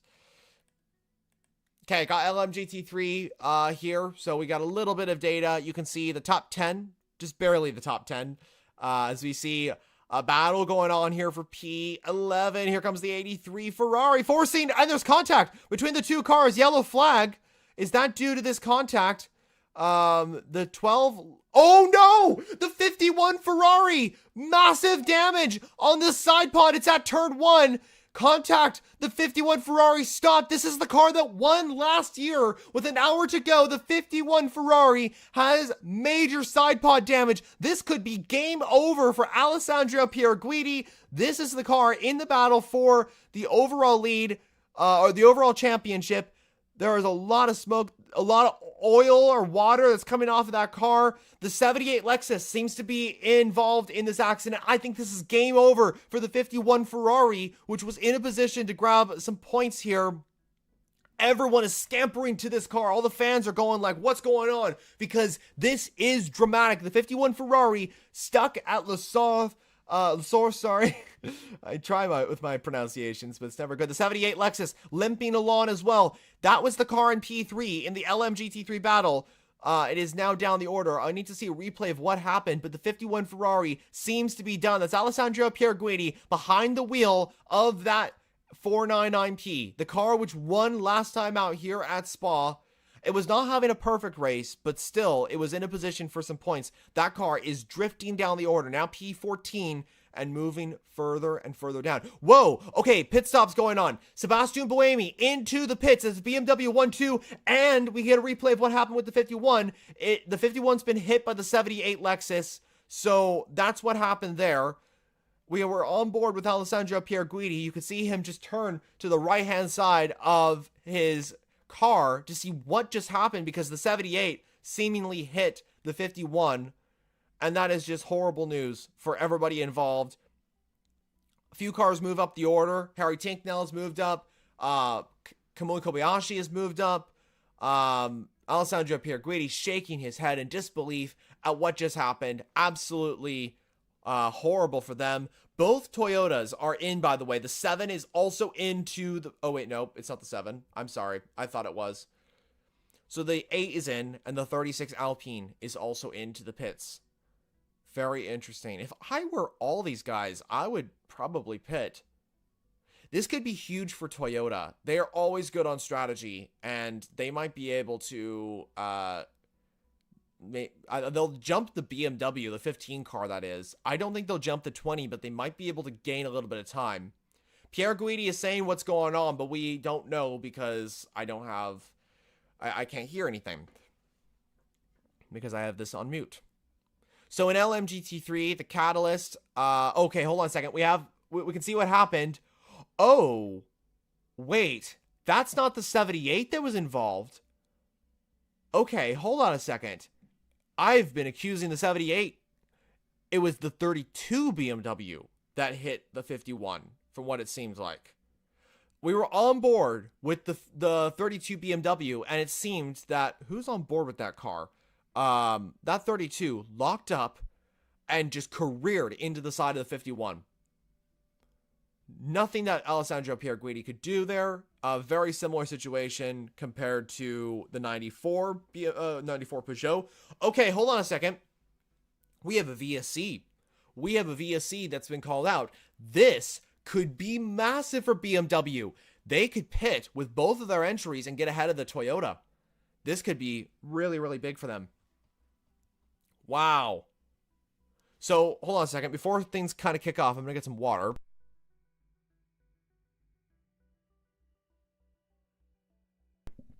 On board with the Team WRT BMW, he locks up and careers into the side of the 51.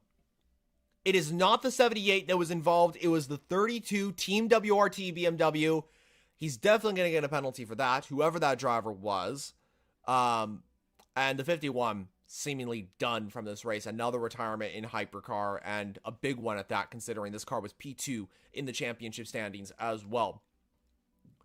So Pierre Guidi still in the car. I don't know if they're going to get him out of the car. I don't know what the details are on all of this. But this VSC has saved a lot of drivers. If I were BMW, I'd pit both of their entries. Oh, and the 78 is also off the track as well. So was the 78 involved? Something happened with the 78. And it was right when right when this incident happened, and right around the same point that it happened. We only have seen onboards. We've seen nothing else. As the 15 BMW into the pits, and there's a driver change going on. Dries Van Toor is out of the car, and it is Kevin Magnussen that is getting in to the 15 BMW. I think it's Kevin Magnussen. It looked like his helmet. I thought I saw a Danish flag on it, but it could have been a Swiss flag, so that would be Raffaele Marciello. I can't tell exactly. So, interestingly, Robin Freins has stayed out, but Dries Van Toor has come in. That is very, very interesting. The 7 Toyota is into the pits as well. Where is the 15 going to exit? That is the question for me. So the 8 is coming into sector... What is that? Sector 3. And it's going to approach the Blanchimont chicane, or Blanchimont turn in just a second here. Leaders in LMGT3 are also in. Alessio Rivera and Marvin Kirchhoff are both into the pits. Who's going to get out ahead? The 32 BMW, clearly the car involved. There's major damage to the front of that Team WRT entry. So that is definitely the car involved. I'm really curious to see what happened with the 78 Lexus, because that car also went down the order. It's very possible that all 3 entries were involved in this incident. It is Kevin Magnussen, by the way, behind the wheel of that BMW. He will get out ahead of a lot of these entries. The 8 Toyota has just been absolutely screwed in this whole situation. It is down the order. The 7 is actually going to jump ahead. So that means that a lot of these cars will be jumping ahead of the 8. Unfortunately, this means that the number 8 Toyota, which was in such a good position for a podium, might be out of contention. So... let's take a look. So we have a lot of comments coming in. One of them from Mr. Cook, who says, "Rip to Toyota." Completely agree with that. Unfortunately, the 8 is now going to be down the order because of this. They just pit at the wrong time. It was unfortunate for sure. 78 having issues. Yeah, a lot of people were confused as well in the comments, as well as the official WEC comments, trying to figure out what happened with the incident. A lot of folks, including me, thought it was the 78 Lexus that caused the incident, but no, it's the 32 BMW that did. So very interesting to see how that worked. I want to find out who was on board that 32. I swear, if it's Augusto Farfus, he's caused a few incidents in the past, so I don't know. So marshals are they're cleaning up the whatever the liquid was that came out of the 51. There is, wait, what car is coming in? That looks like a Toyota. Both cars have already stopped. Is this the 8? It is the 8. Brendan Hartley, I think, is on board that car.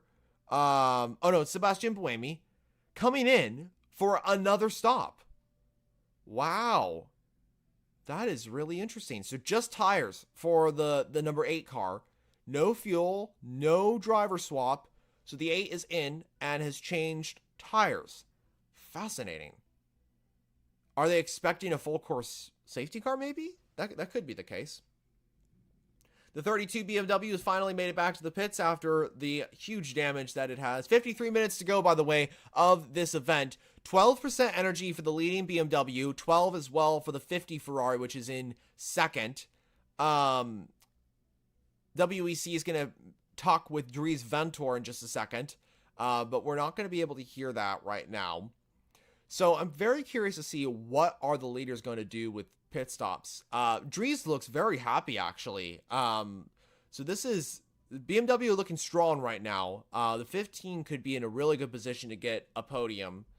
Not just a podium, but potentially second position overall because of the number 8 Toyota's calamity. I'm really curious to see what are these drivers going to do with pit stops. In comes the 20 BMW. As I say that, so the race leader, Robin Freins, is in for what is likely going to be the final stop of the race. WEC isn't switching focus on cameras quite yet to that car. They're really focused on what's okay. Now we're switching cameras to the 20. So let's see, what is this stop for the number 20 BMW? Antonio Foco is also in the second place number 50 Ferrari, as well as Charles Malesi. I assume that the majority of these cars will be coming in. Marco Sorensen in. Harry Tinknell will most likely come in as well. Tires, medium tires, it seems, for medium Michelin Pilot Sport Endurance tires for the 20 BMW. So they're getting prepared. Where is Kevin Magnussen in the 15? That's what I'm curious about. Either way, BMW is going to exit this race in P1. It just depends on which car. I think it's going to be the 20, and I think the 15 should get out in P2, which would be huge for BMW in Team WRT's home race. Okay, so fuel and tires for the 20. Nice pit stop for them. They're out and away, so Robin Freins still on board that car. Where's Foco? Foco still in the pits. There goes the 20. So the 20 is ahead. It will stay in P1, I think. Maybe. Where's the 15? I'm trying to find out where the 15 is. Okay, 15's right behind. 15 is right behind the BMW. Oh, sorry, right behind the 20 BMW. Foco still in the pits. Same with Charles Malesi. So it should be BMW, Ferrari, Alpine, and the 2 Astons. That is seemingly how it's going to work out here. So the 50 exits now. It was held up by the 83 just a bit. But the 50 exits. Those are the only 2 remaining Ferraris in this race, unfortunately, as the 50 passes by the stranded 51. Oh, that's so sad. That is so sad. 12 Cat, everyone's in the pit lane except the 2 Toyotas and the 36 Alpine, which came in just before. The 8 Toyota absolutely will not get into the fight here. The 7 Toyota, though, has moved up the order. It is now in P4. So, wow, that's a really big leap for them. So, it's effectively switched gears. The 7 Toyota has now moved ahead of the 8 and is now in contention for a top 5. The 8 is now in the P9, P10 range, I want to say. So Mattia Drudy is in the lead in LMGT3, but I believe that is because he has not come into the pit lane quite yet. Same thing for Richard Leitz. So Richard Leitz is still staying out. Alessio Rivera in P3 in the 21 Vista AF Corsa car. And he should get ahead. He also has the fastest lap, so I think he should be getting an extra point for that if the standings remain the same.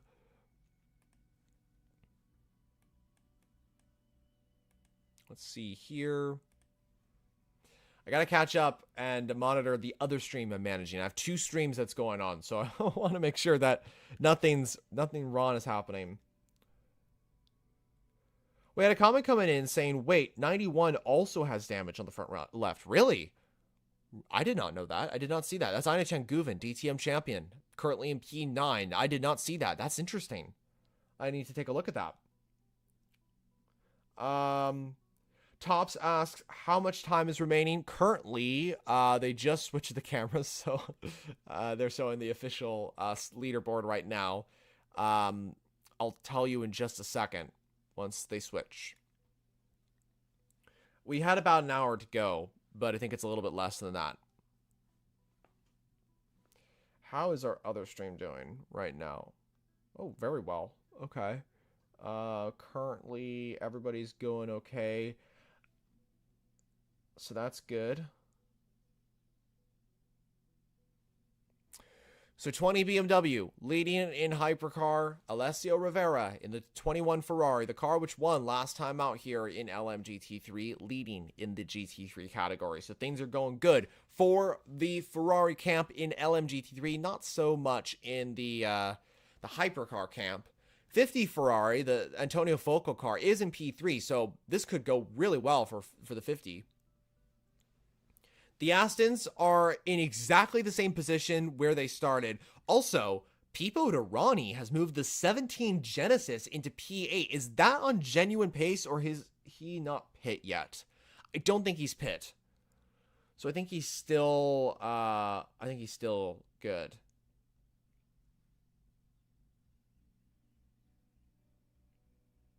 So currently it's BMW, Ferrari, Toyota, Alpine, then the 2 Astons, then the 17 Genesis, Robert Kubica in the Ferrari, in the 83 cars in P9, and then home hero Stoffel Vandoorne, former F1 driver, in the 93 Peugeot, rounding out the top 10 as things stand. So currently, every single manufacturer for the first time this... sorry, not every single manufacturer. Cadillac is not present, but everybody else is present in the top 10. Cadillac is the only one that's not, unfortunately. That's sad. Sad to think about. Oh. Wait, hold up a second. They switched to a full course safety car. Interesting.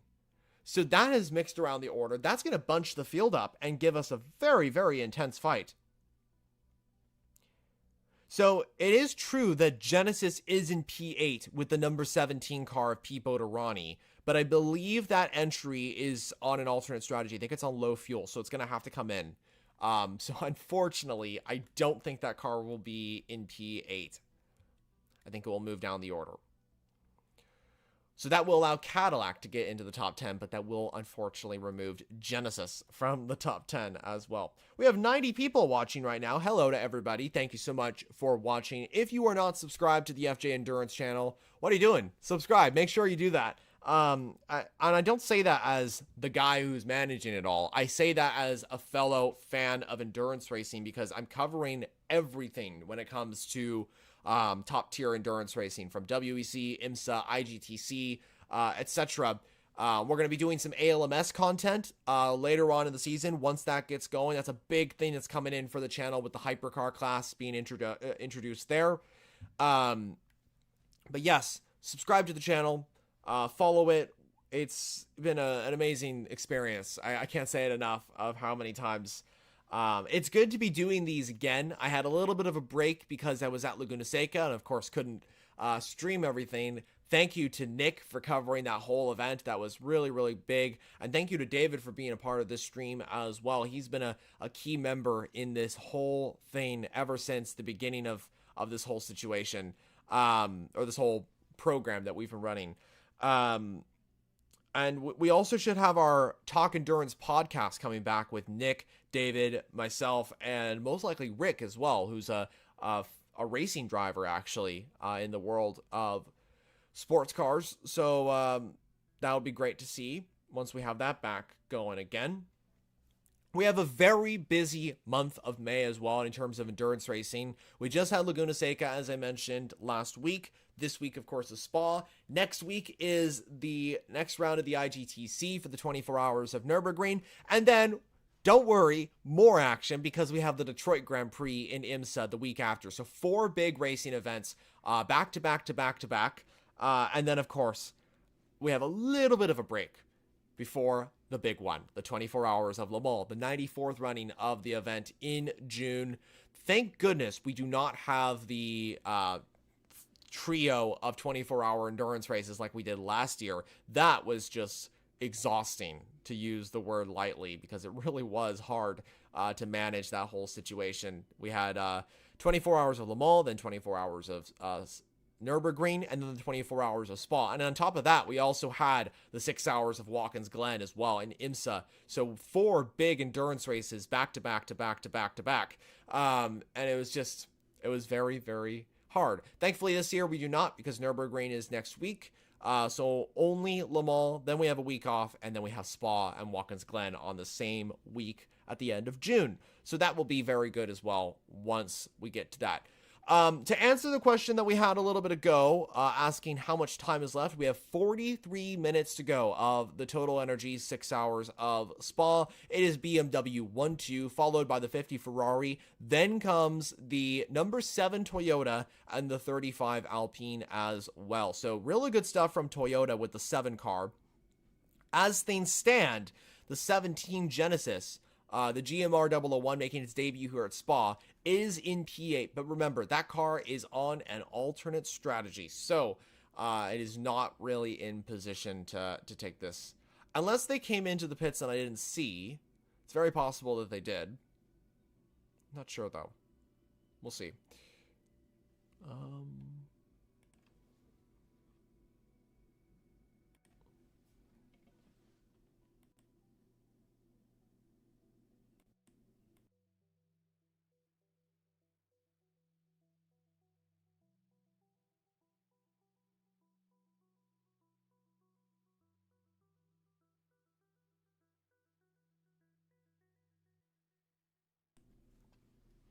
So according to the map that you can see on your screen, every single car is lined up in order, in a row. The only car that's not is the 32 BMW, which is in a completely different part of the track. It's at the very top of the hill. And that car, of course, had the issues with the 51 Ferrari. It should be getting a penalty very shortly as well for the incident. And that car is recovering after having some time in the garage, I believe, and just being down the order in general. So once that car comes and catches up with the pack, I believe we should get this full course yellow stopped, and the green flag racing will return. I'm very curious to see how Aston Martin perform with those 2 Valkyries. Alex Riberas in P6, Tom Gamble in P7. Very good stuff from both of the Valkyries. Besides the BMWs, they and the Ferraris are the only cars that have both of their entries in the top 10. So good stuff from the Heart of Racing and Aston Martin to get both of those cars in a position.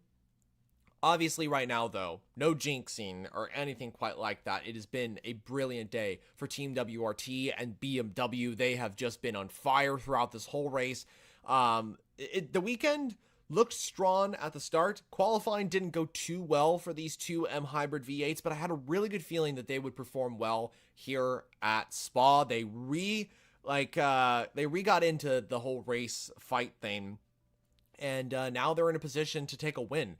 Robin Freins Kevin Magnussen. This would be massive for the BMW squad. Their best result is P2 overall in the hypercar class with a podium at Imola last year.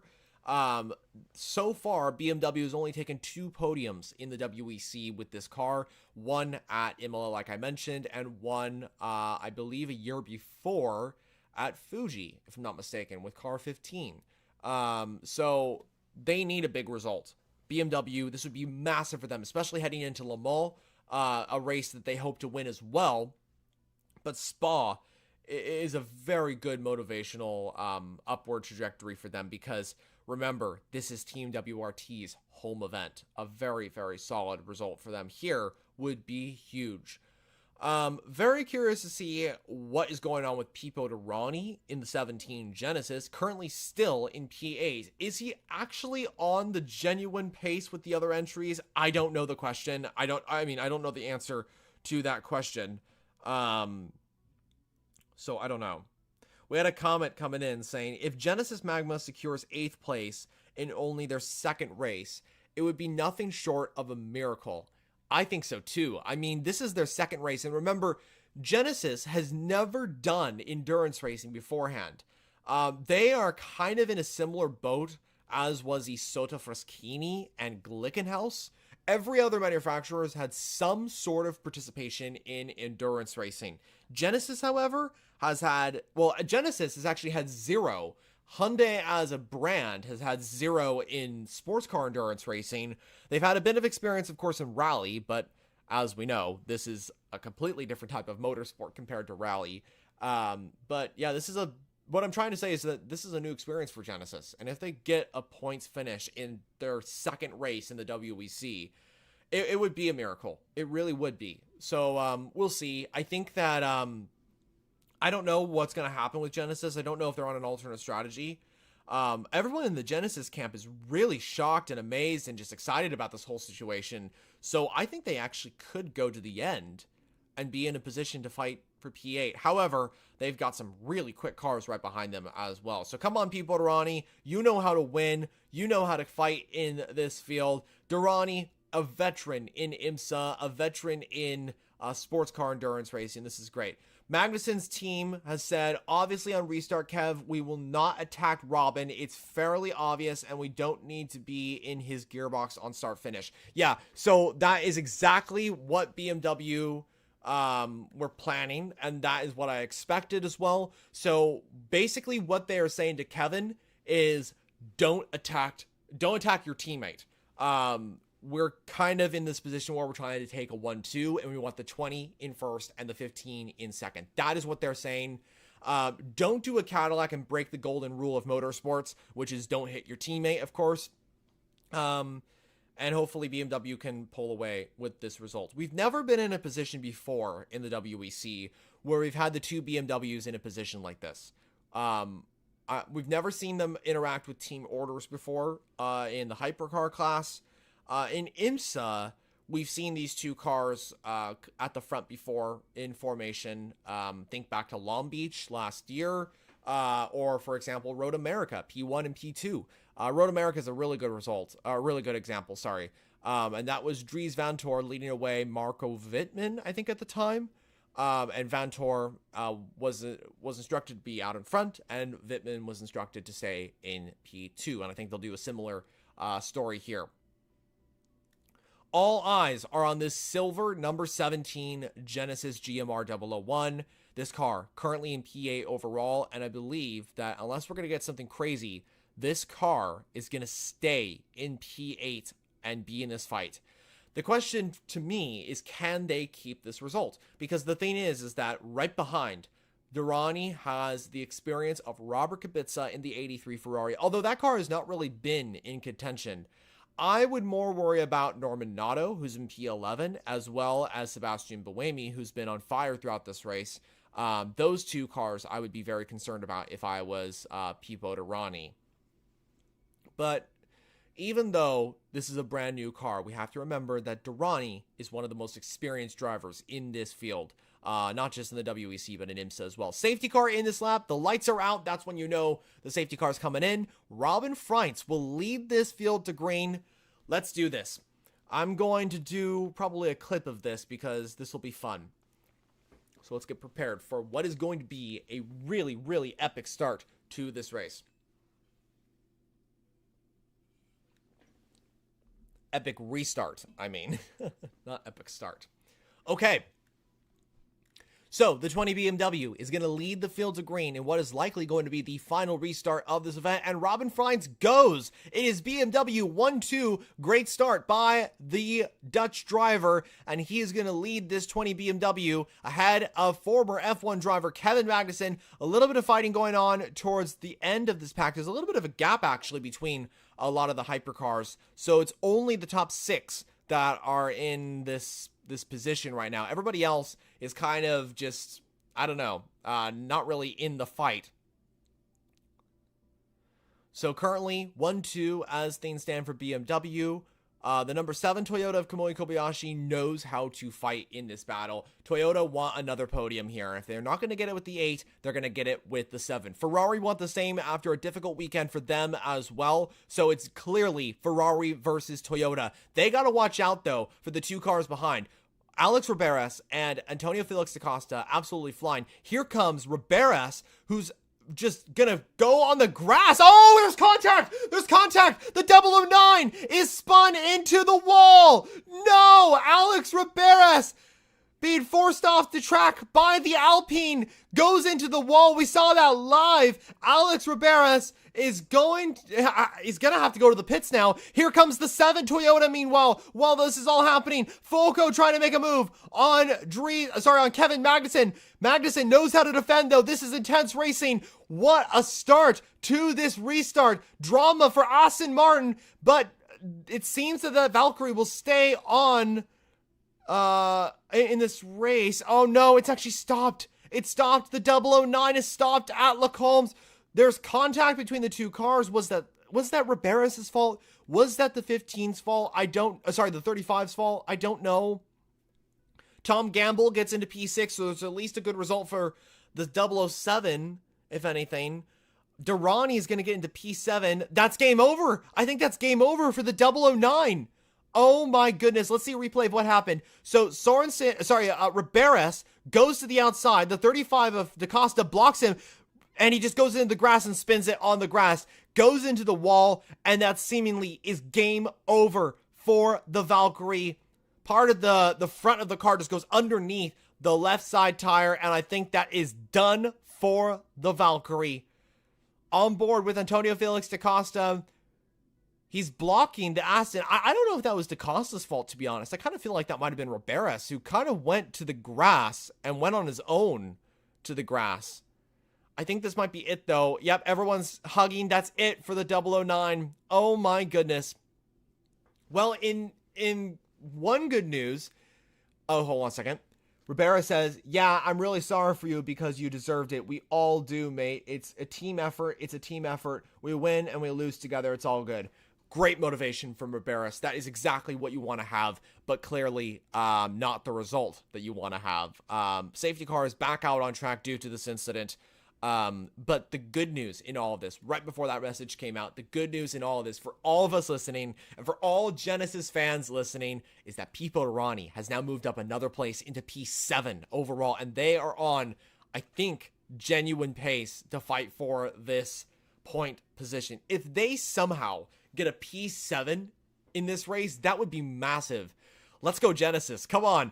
Please don't end it. Here's another replay of what happened. So Sorensen just went on the grass. Sorry, not Sorensen. Riberas just went on the grass. Da Costa defended, but I don't think that was a bad defense, to be honest. I mean, I think it was a little bit aggressive, obviously, but it would have been different if Riberas was alongside Da Costa. If Riberas was right alongside Da Costa, then we would have had a different situation, but he wasn't. He was behind. And so Riberas, if he saw Da Costa blocking him, he could have gone to the other side of the track. I don't know what happened. I need to see. Vista A of Corsa, they are... this is why the safety cars come out. There's a lot of debris from bollards all over the track. Wait, where is this? Oh no, that's at the part. That's at the part where that happened. Okay, I thought this was not the part where that happened. 30 minutes to go of the total energy, 6 hours of Spa. Still a lot that can happen in this race. This is right when BMW had their calamity last year with the 20 car. They're looking for redemption, and what a way they could do it here in Spa. This would be great for them. We will see how this goes.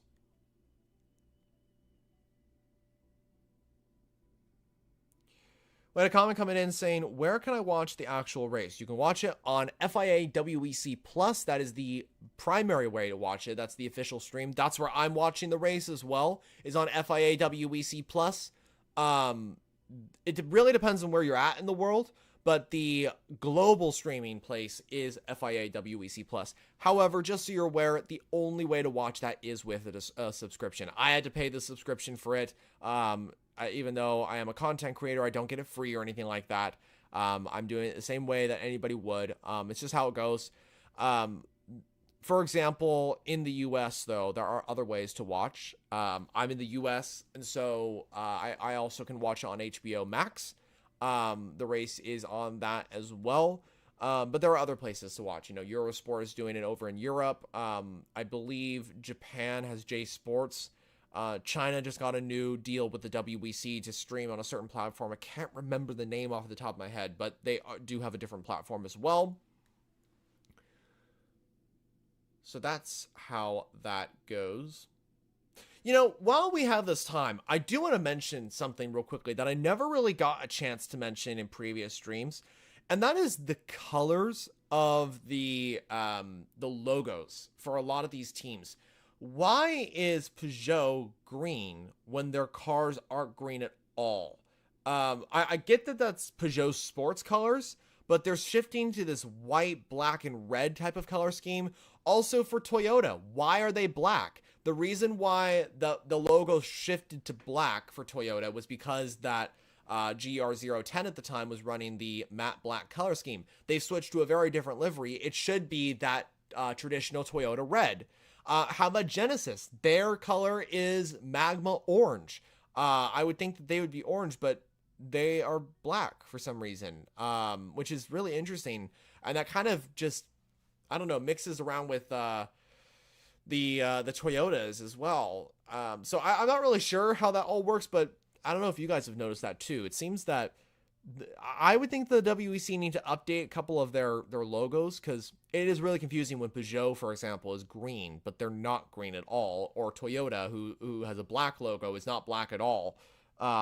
It should be like red or something like that.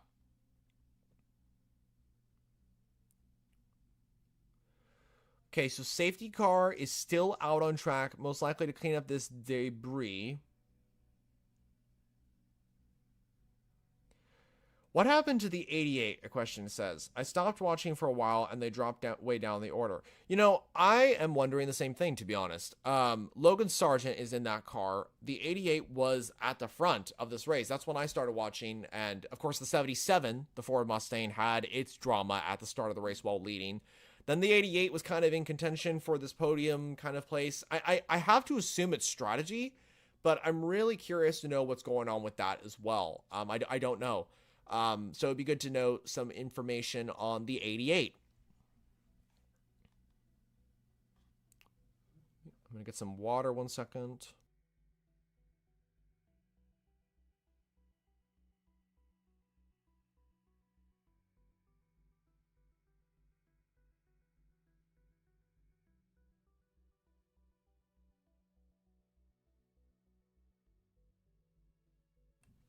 So they got everything cleaned up. So we should be getting racing back underway in, I would say, either this lap or the next one. How about the number 17 Genesis? Where is that going to be? At least a point would be a big result for Genesis. That would be just amazing.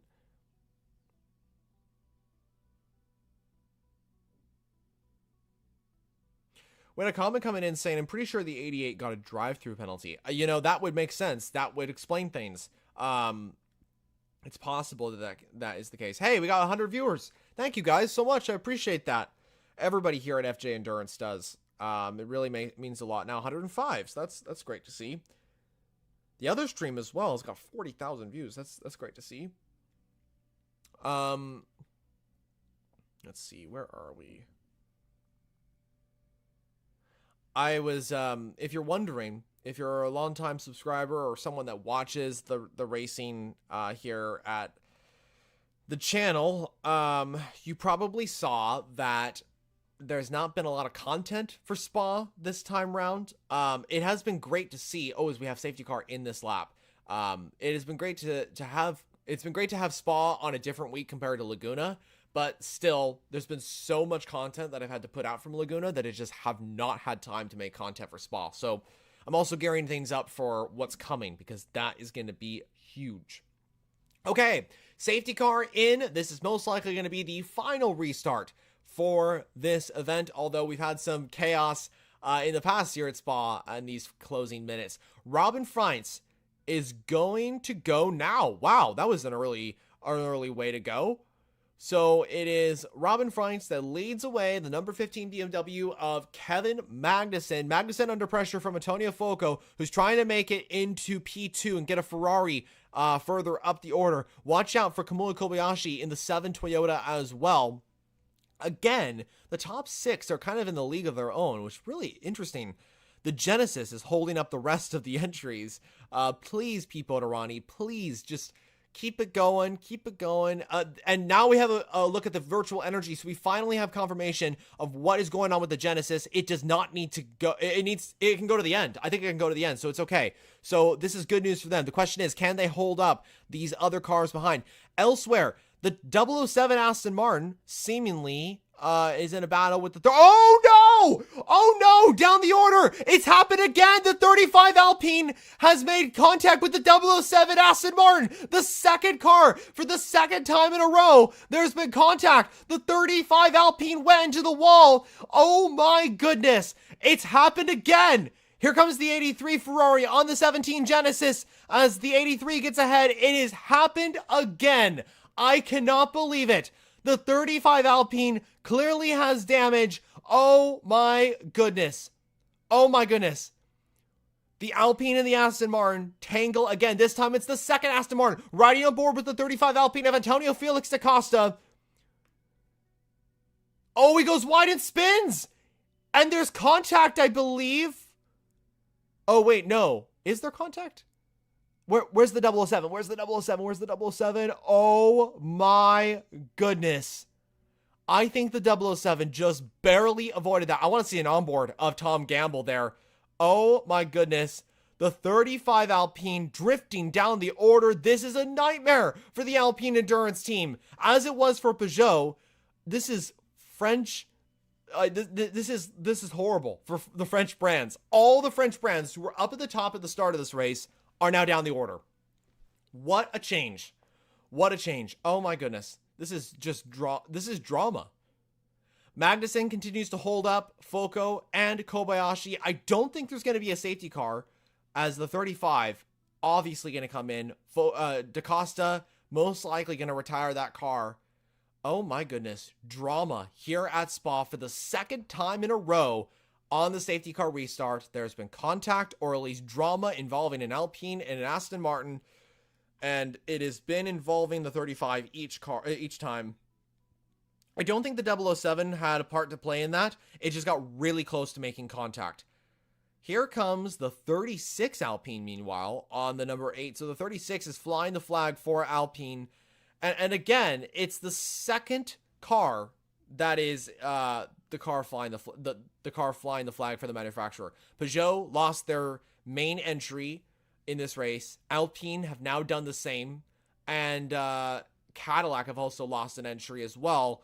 It has just been a nightmare for those three brands who were up at the front at the start of this race. It is completely switched around from what we had at qualifying. And that, viewers, is why I love the WEC and why I love Spa. It is just absolutely incredible. Meanwhile, we have a very intense battle going on here for LMGT3 honors. 20 minutes to go, and it is Marvin Kirchhofer absolutely flying in the number 10 McLaren. He is chasing down that number 21 Ferrari as, oh my goodness, Fuoco on the back of Kevin Magnussen. Magnussen doing an absolutely amazing job to hold up this Ferrari for his teammate to get ahead. I have a feeling, though, that that Magnussen is going to lose this place to the Ferrari because Foco is flying right now in that number 50.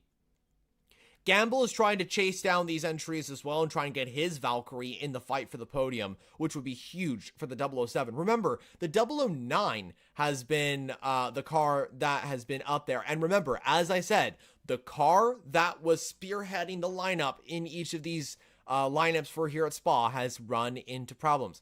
Like I said, Alpine, Aston Martin, Peugeot, Toyota as well, Ferrari, all these different cars, all these different brands have lost an entry and lost their main entry due to problems. Here's that onboard I requested. Oh my goodness, that might be the save of the race. Tom Gamble, the legend that you are, just saved Aston Martin's race completely.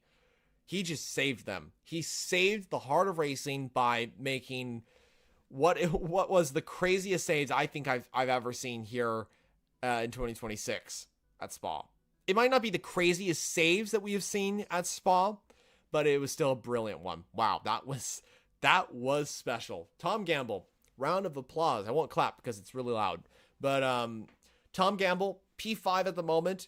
Come on, let's get a good result. 2.1 seconds to this pack of entries fighting for P2 as things stand. Over in LMGT3, let's take a look at what's going on here. 18 minutes to go, and it is Rivera that is holding up a train of cars. Rivera leading ahead of Kirchhofer. Then comes Mattia Drudy in the 27 Aston Martin from the heart of racing. That car in the fight as well. Richard Leitz then comes next in the 92 Porsche. He's a little bit further away from this pack that's fighting for the top three. Then comes Charlie Eastwood in the Team Turkey Corvette. Very impressive stuff from there.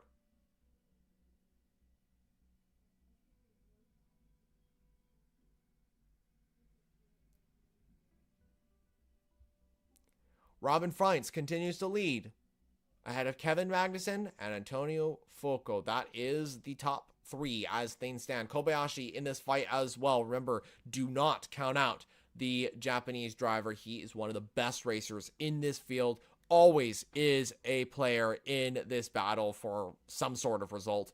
And it's not just here in the WEC, in IMSA and other series as well. He's up there. Think back to Daytona when he took the lead from Kevin Estra during the night around the banking. That was impressive stuff. And he's in a position to do something similar here again with 17 minutes to go of the total energy 6 hours of Spa. This race could completely change in these final 17 minutes. And right now, Spa has been the best race of the season, in my opinion. No! The race leader in LMGT3 has gotten a 5-second penalty for added to the next pit stop for an unsafe release. If the Ferrari does not come in, that time will be added to his time at the end of this race. Rivera and Ferrari may lose this race due to a penalty, handing the lead to Marvin Kirchhofer in that number 10 McLaren after the redemption that they needed. They needed it here desperately here at Spa, and this is exactly what they might be getting. However, Mattia Drudy absolutely flying in that 27 Aston Martin as well. I'm sure that the Heart of Racing are communicating that information to the Italian, and they're going to be saying, hey, the 21 Ferrari that's leading this race is probably going to be drifting down the order. You're in a battle for the win with the second place sitter, Marvin Kirchhofer. This is the battle for the win. It is between the two British manufacturers of McLaren and Aston Martin. And don't count out Richard Leitz as well in that 92 Porsche. We know how fast Leitz can be. He's one of the most experienced drivers in the LMGT3 field. Elsewhere, Hypercar, we have a really, really intense battle going on here for P2. Here comes Fuoco. He is all over the back of that number 15 BMW. And watch out for Kamui Kobayashi as well. This is also allowing Tom Gamble to get into this fight. 4-car battle here for the Hypercar honors. And what this is doing is Magnussen is playing the ultimate team game to allow his teammate Robin Freins to build up a 4.4 second gap to this pack. This is getting BMW this win. If things stand, of course. Here comes Kobayashi looking to get into the battle for P2 as things stand. He is all over the back of Foco. Any little mistake is going to drastically affect the finishing results of this race, and it's going to be quite the finish, I have to say. 15 minutes to go. My goodness, this has been quite the finish to this race. Yeah, but the 21 Ferrari, race leader in LMGT3, that is the big drama that has happened, now gets a 5-second penalty. And like I said, even if he doesn't come in for the stop, that 5 seconds should be added to his race time as well. So this is not good news for Ferrari. They're probably going to lose this win. Foco defending against Kobayashi. Oh my goodness. Meanwhile, just an update on the Genesis. Durrani P8 as things stand. He has, obviously he's not as fast as the other cars. Stoffel Van Dorn has moved ahead into P7, so still not too bad of a result for Peugeot if they get this. Although Van Dorn is looking to make the move on Robert Kubica's Ferrari for P6. That would be great for Peugeot if they can get that. Durrani trying to get at least a point out of this. The Cadillac of Norman Nato is flying as well. Only really 11 cars in this battle for in hypercar. The rest are kind of out of this race. The 35, the 009, the 19, the 94, and the 38 all out of this race really. I think the 19 is still running, the 19 Genesis, but it's got a lot of it had a lot of issues. 14 minutes to go, and the gap between first and second is 5.2 seconds. Magnussen absolutely playing the long game here. Magnussen's team is saying you can go one step backwards on brake bias. Kobayashi, I can't see the rest of the message, dang it. But yeah, Magnussen, they're communicating information to Magnussen to try and keep these cars behind, try and get BMW this 1-2. If not 1-2, then hold up these entries as long as possible to allow Freinz to get ahead and stay ahead. This is going to be one heck of an end to this race. Oh, we have a little bit of contact in the LMGT3 field, the 23 Aston Martin and the 61 Mercedes. A little bit of contact between the two. That's not good news. We have 113 viewers currently watching. Thank you so much for all the support, everybody. Remember, subscribe to the channel. It means a lot to me and everybody that's here at FJ Endurance. I literally woke up at 1 a.m. and have been awake pretty much from this point onward. It would mean a lot just for that. Just to say like, hey, it was all worth it kind of thing. Foco still 2/10 away from the number 15 BMW of Kevin Magnussen, who is doing this team game to get this BMW a 1-2 result. I don't know how long he can keep Foco behind because Foco is right on the back of that 15 car on board with this 499P. And if I was Foco, I would be stressing at this point because he's got a car right ahead trying to overtake, and then he's got Kobayashi, the lion, right behind, who's just trying to pounce on him and go like, hey, I want this P3 and eventually a P2 as well. And Foco not only has to think about where he is on track and the positions that he's getting and where he is and all that sort of thing, but he has to think about his team too and where he is in the Drivers' Championship, because Ferrari and Toyota are in a fierce rivalry for points. Right now, they're separated by just a few points in the standings, and getting ahead of the number 7 Toyota and finishing on the podium would be massive for Ferrari heading into Le Mans, especially with so many unknowns about the BOP and all that sort of thing. So this is huge for the championship. And honestly, every little point matters. And right here, this could play this could be the end. This could be the end of the championship. This, whatever happens here, could define the championship finale in Bahrain. If, of course, we end in Bahrain. So, 11 minutes to go of this event. Still so much that can happen. The 17 Genesis somehow is in P8 and still staying there. Pipo Derani, you're doing an amazing job in that car. Keep it up. We still have a few laps to go.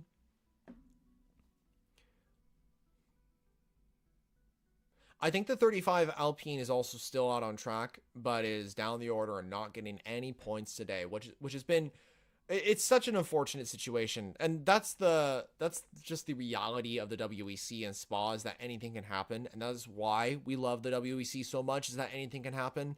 And it is so incredible to view these races.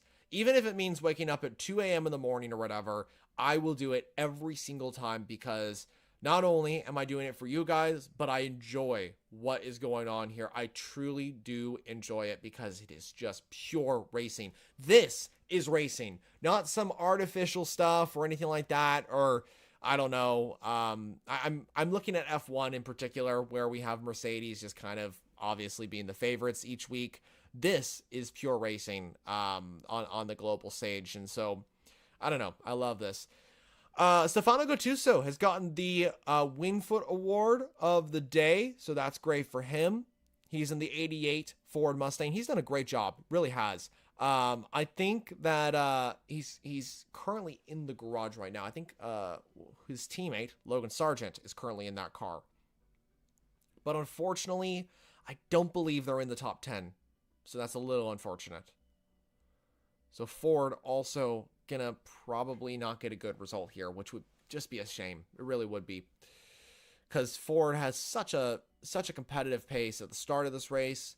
And just drifted down the order. Lexus has also had a difficult end to this race as well. It's really all flipped around completely. I mean, Ferrari and McLaren were nowhere in qualifying, and here they are, P1 and P2, in this fight for what is P1, which is actually P2, because remember, the 21 Ferrari has a penalty, so it will drift down the order as well.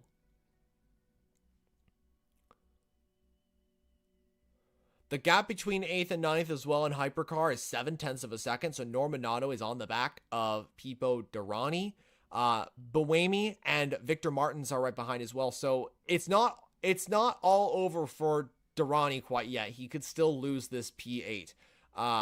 Even if he loses P8, he might lose the top 10 as well, considering how close the margins are between these hypercars. But we'll see. This is going to get intense. The good news is for Genesis, though, is that they're only 11 seconds off of the race leader. So that's actually not too bad for a car that is brand new to the series versus BMW, who has been racing since 2023 with this M Hybrid V8. So that's pretty impressive stuff. Speaking of impressive stuff, Kevin Magnussen, take a bow. My goodness, he has absolutely played the team game here. And I think what he's doing is getting out his Formula One experience and putting it to the test to keep these two drivers behind. He has to remember, though, and we all have to remember, that these three drivers that are in a battle for P2 actually all have Formula One experience, technically. Magnussen, of course, Formula One driver. Foco actually does have experience in an F1 car. He's never competed in a race before, but he is a Ferrari driver. So he's driven the Ferrari F1 cars in multiple test sessions, and I believe he's also participated in some free practice sessions as well. And then we have Kobayashi. I mean, the guy stood on the podium at Japan, at Suzuka in 2012 in a Sauber. He's been a staple in the Formula One paddock. I think he was a part of multiple different teams. I think he was a part of Toyota, Sauber, and Caterham, I believe it was, for Kobayashi. So 3 different teams, if I'm not mistaken. So yeah, 3 different drivers have Formula One experience, but obviously Kevin Magnussen has the most, and he's putting that to good use by defending against the relentless Antonio Foco. But if there's anybody that can make a last lap overtake, it's Foco. Remember back to Sebring earlier this year when he made the move on Tom Gamble, who's just behind, by the way, in that Valkyrie. Ironically, they are in the same position at this same type of place. But in the GTD field at Sebring, Foco made that incredible move with just a few corners to go on Gamble's 27 Heart of Racing Aston Martin. But I don't know. What's going on right now may reshape the race, because Magnussen just made the move on multiple different GT cars and built a gap of around 7/10 of a second. So this is good for BMW. Really good. And here comes Gamble on Kobayashi trying to go around the outside. Come on, Tom Gamble. Let's see if that Aston Martin can get into the P4 range and fight for a podium. That would be massive. Aston Martin hasn't finished on the podium since Laguna Seca in 2011 with the Lola Aston Martin LMP1 car when they won that race, the final ALMS event, I believe it was. Oh, wait, no, it wasn't the final ALMS event. It was one of the final. That would be a great result, but I don't know if it's going to happen within these final 6 minutes. Wait. No. Both BMW hypercars under investigation for safety car restart. That's the 2 race leaders in hypercar. Don't tell me. Do not tell me they get a penalty for that. That would be cruel. They're under investigation, though, for the safety car restart. Dries is Oh my goodness, he's nervous. He's nervous because Magnussen is, oh my goodness, what a race we're getting here. Let's take a look at this 4-car train here. These entries are on the back. This is NASCAR stuff right here. This is NASCAR bump drafting stuff in this hypercar field. Whoa! Oh my goodness. They're navigating through the GT traffic, multi-class racing at its best. Magnussen holding up this field and doing an absolutely incredible job to get this position. I wonder if he's trying to build up a gap so if Rines gets a penalty for anything, like a 5-second, for example, he'll have the advantage still by finishing above 5 seconds. I don't know. I don't know how that works, but we'll see how that goes. 5 minutes to go. And according to the timing sheet, Tom Gamble has got ahead of Kamui Kobayashi. And I believe this is why I'm watching what's going on right here. The 007 is going to get past Kobayashi into P4. Yep, it's done. Tom Gamble takes the move into P4 in the 007 Valkyrie. The car that wasn't supposed to be up there is now in a position to get a podium. Valkyrie on fire. That's the headline I want to say. If the Valkyrie gets a good result. 2 seconds though to Foco, so the gap is kind of lessened, but any GT traffic could have an impact on this race. We do not know how this is going to work out. Foco still chasing down the BMW.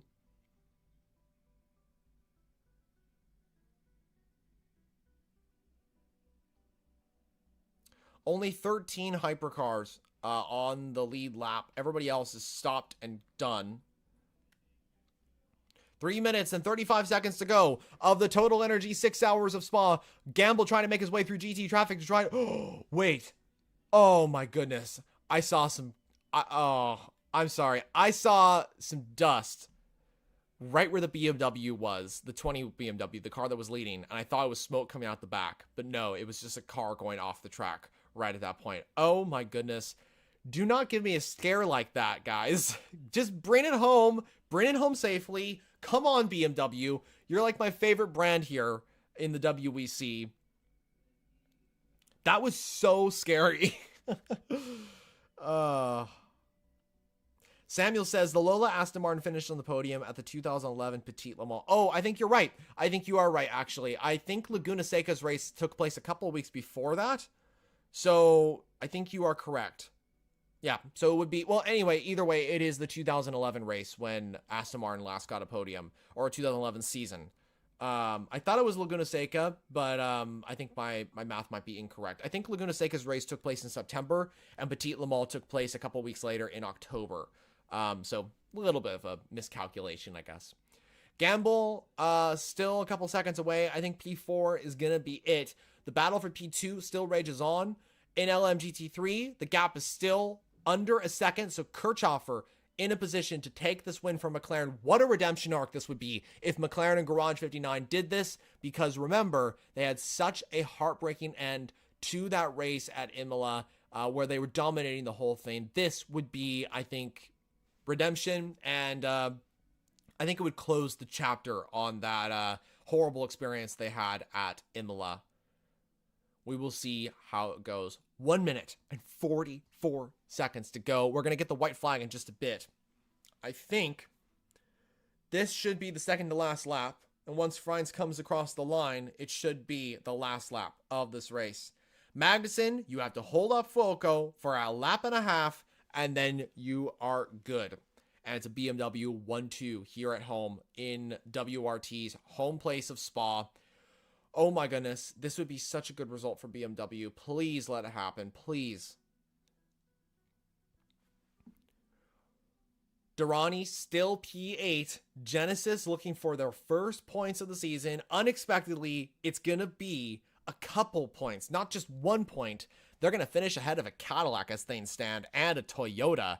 The car that's currently leading the championship, the number 8 Toyota, is a place or two behind the brand new Genesis GMR 001. Think about that statement. Absolutely incredible.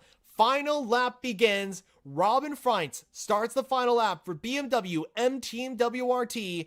His teammate Kevin Magnussen has all eyes on him as he tries to defend against Antonio Fuoco. The 2024 Le Mans winner is trying to make a Ferrari into second place and split those two BMWs. However, Ferrari look to be getting P3 as things stand.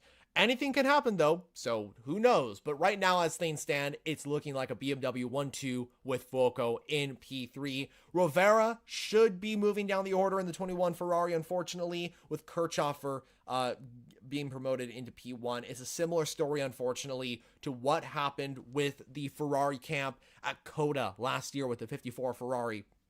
That car, of course, was taken out of, or that car had a penalty for contact with the 77 Ford at the time. I think it was Stefano Gattuso actually on board that entry, but that entry got demoted after the race and actually, ironically, promoted a McLaren to the win. And it's going to be a similar situation here.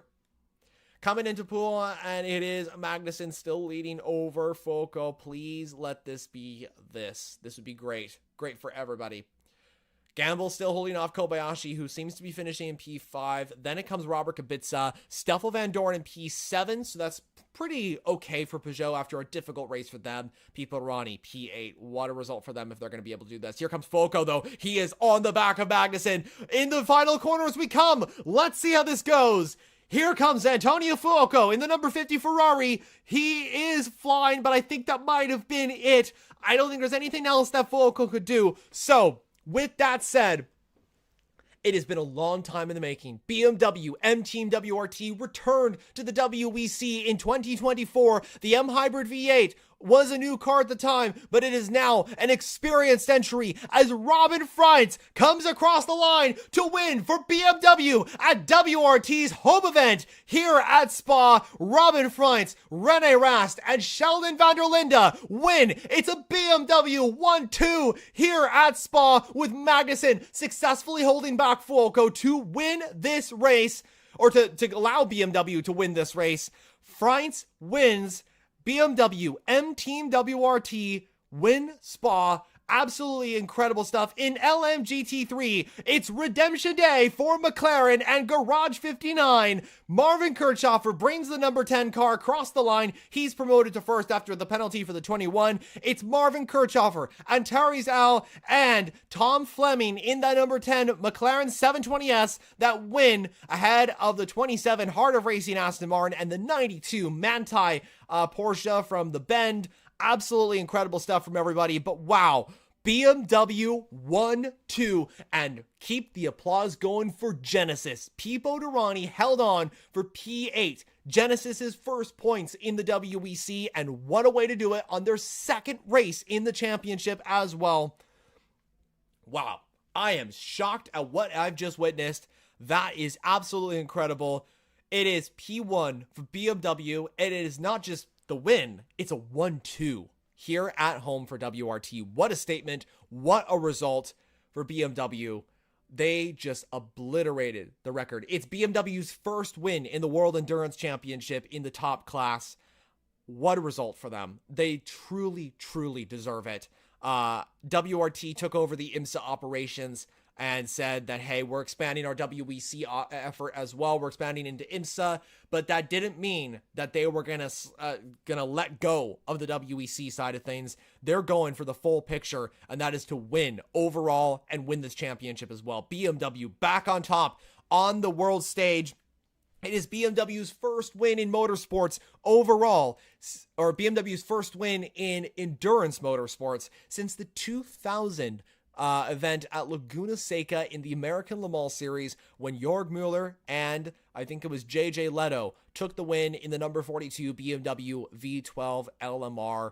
Wow. What a result. What a long time coming, and it is definitely good motivation heading into the next round, which is an event that BMW hope to win as well for the first time since 1999. You know what I'm talking about. It's Le Mans. Can BMW do it with Team WRT? We're about to find out.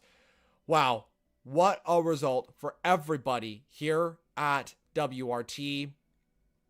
Robin Freitz, Sheldon van der Linde, and Rene Rast, the shell car, the number 20 BMW, leads away an M Hybrid V8 1-2 here in the hypercar class, and that's exactly what you want to see for the German manufacturer. They're the only German manufacturer in hypercar now, with Porsche gone, and with Audi pulling out of endurance racing as well. This is exactly what you want to see for BMW. Magnussen played the ultimate team game and successfully held off Antonio Fuoco to not just protect BMW's win, but solidify a 1-2 result for the German manufacturer.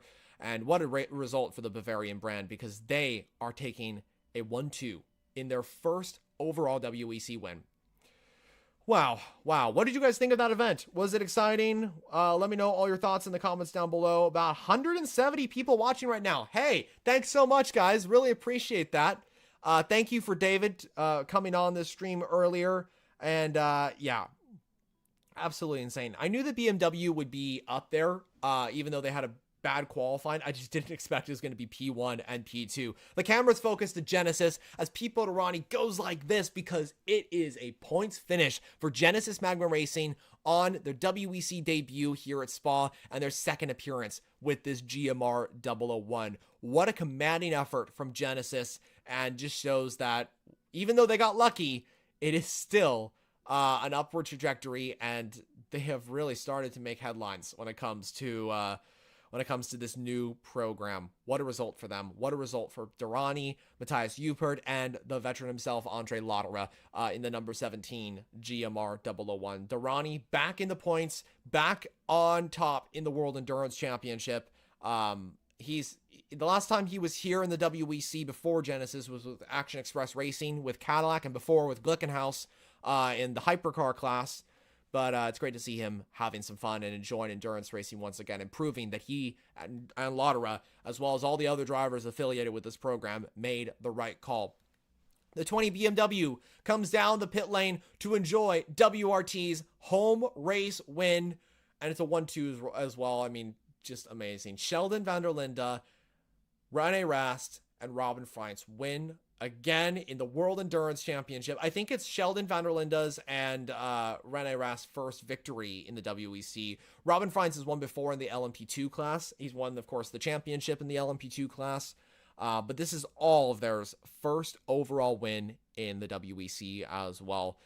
Wow. Absolutely amazing stuff from everybody here in Spa. What a race. What a result for BMW. It was well worth waking up at 1 a.m. in the morning for this, because to see one of my favorite brands on top is exactly what I was hoping for. Thank you all so much for watching. I think we're going to end it off here. There's not much more to say. Enjoy the rest of the season. It's going to be absolutely ecstatic. And don't go anywhere, because we have more content coming on the WEC. I'm going to get to work on the race recap, as well as a special video, of course, on BMW's win. I mean, how can I not make a video on BMW's win? So you should expect 2 videos from Spa before we gear up for the 24 Hours of Nürburgring, which is coming up soon as well.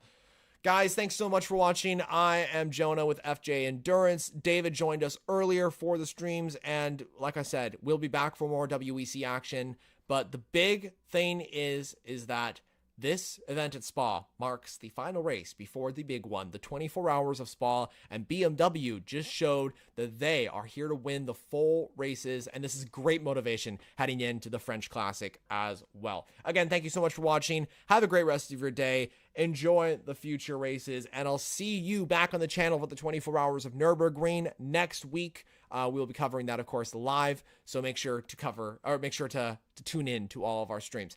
Thanks again.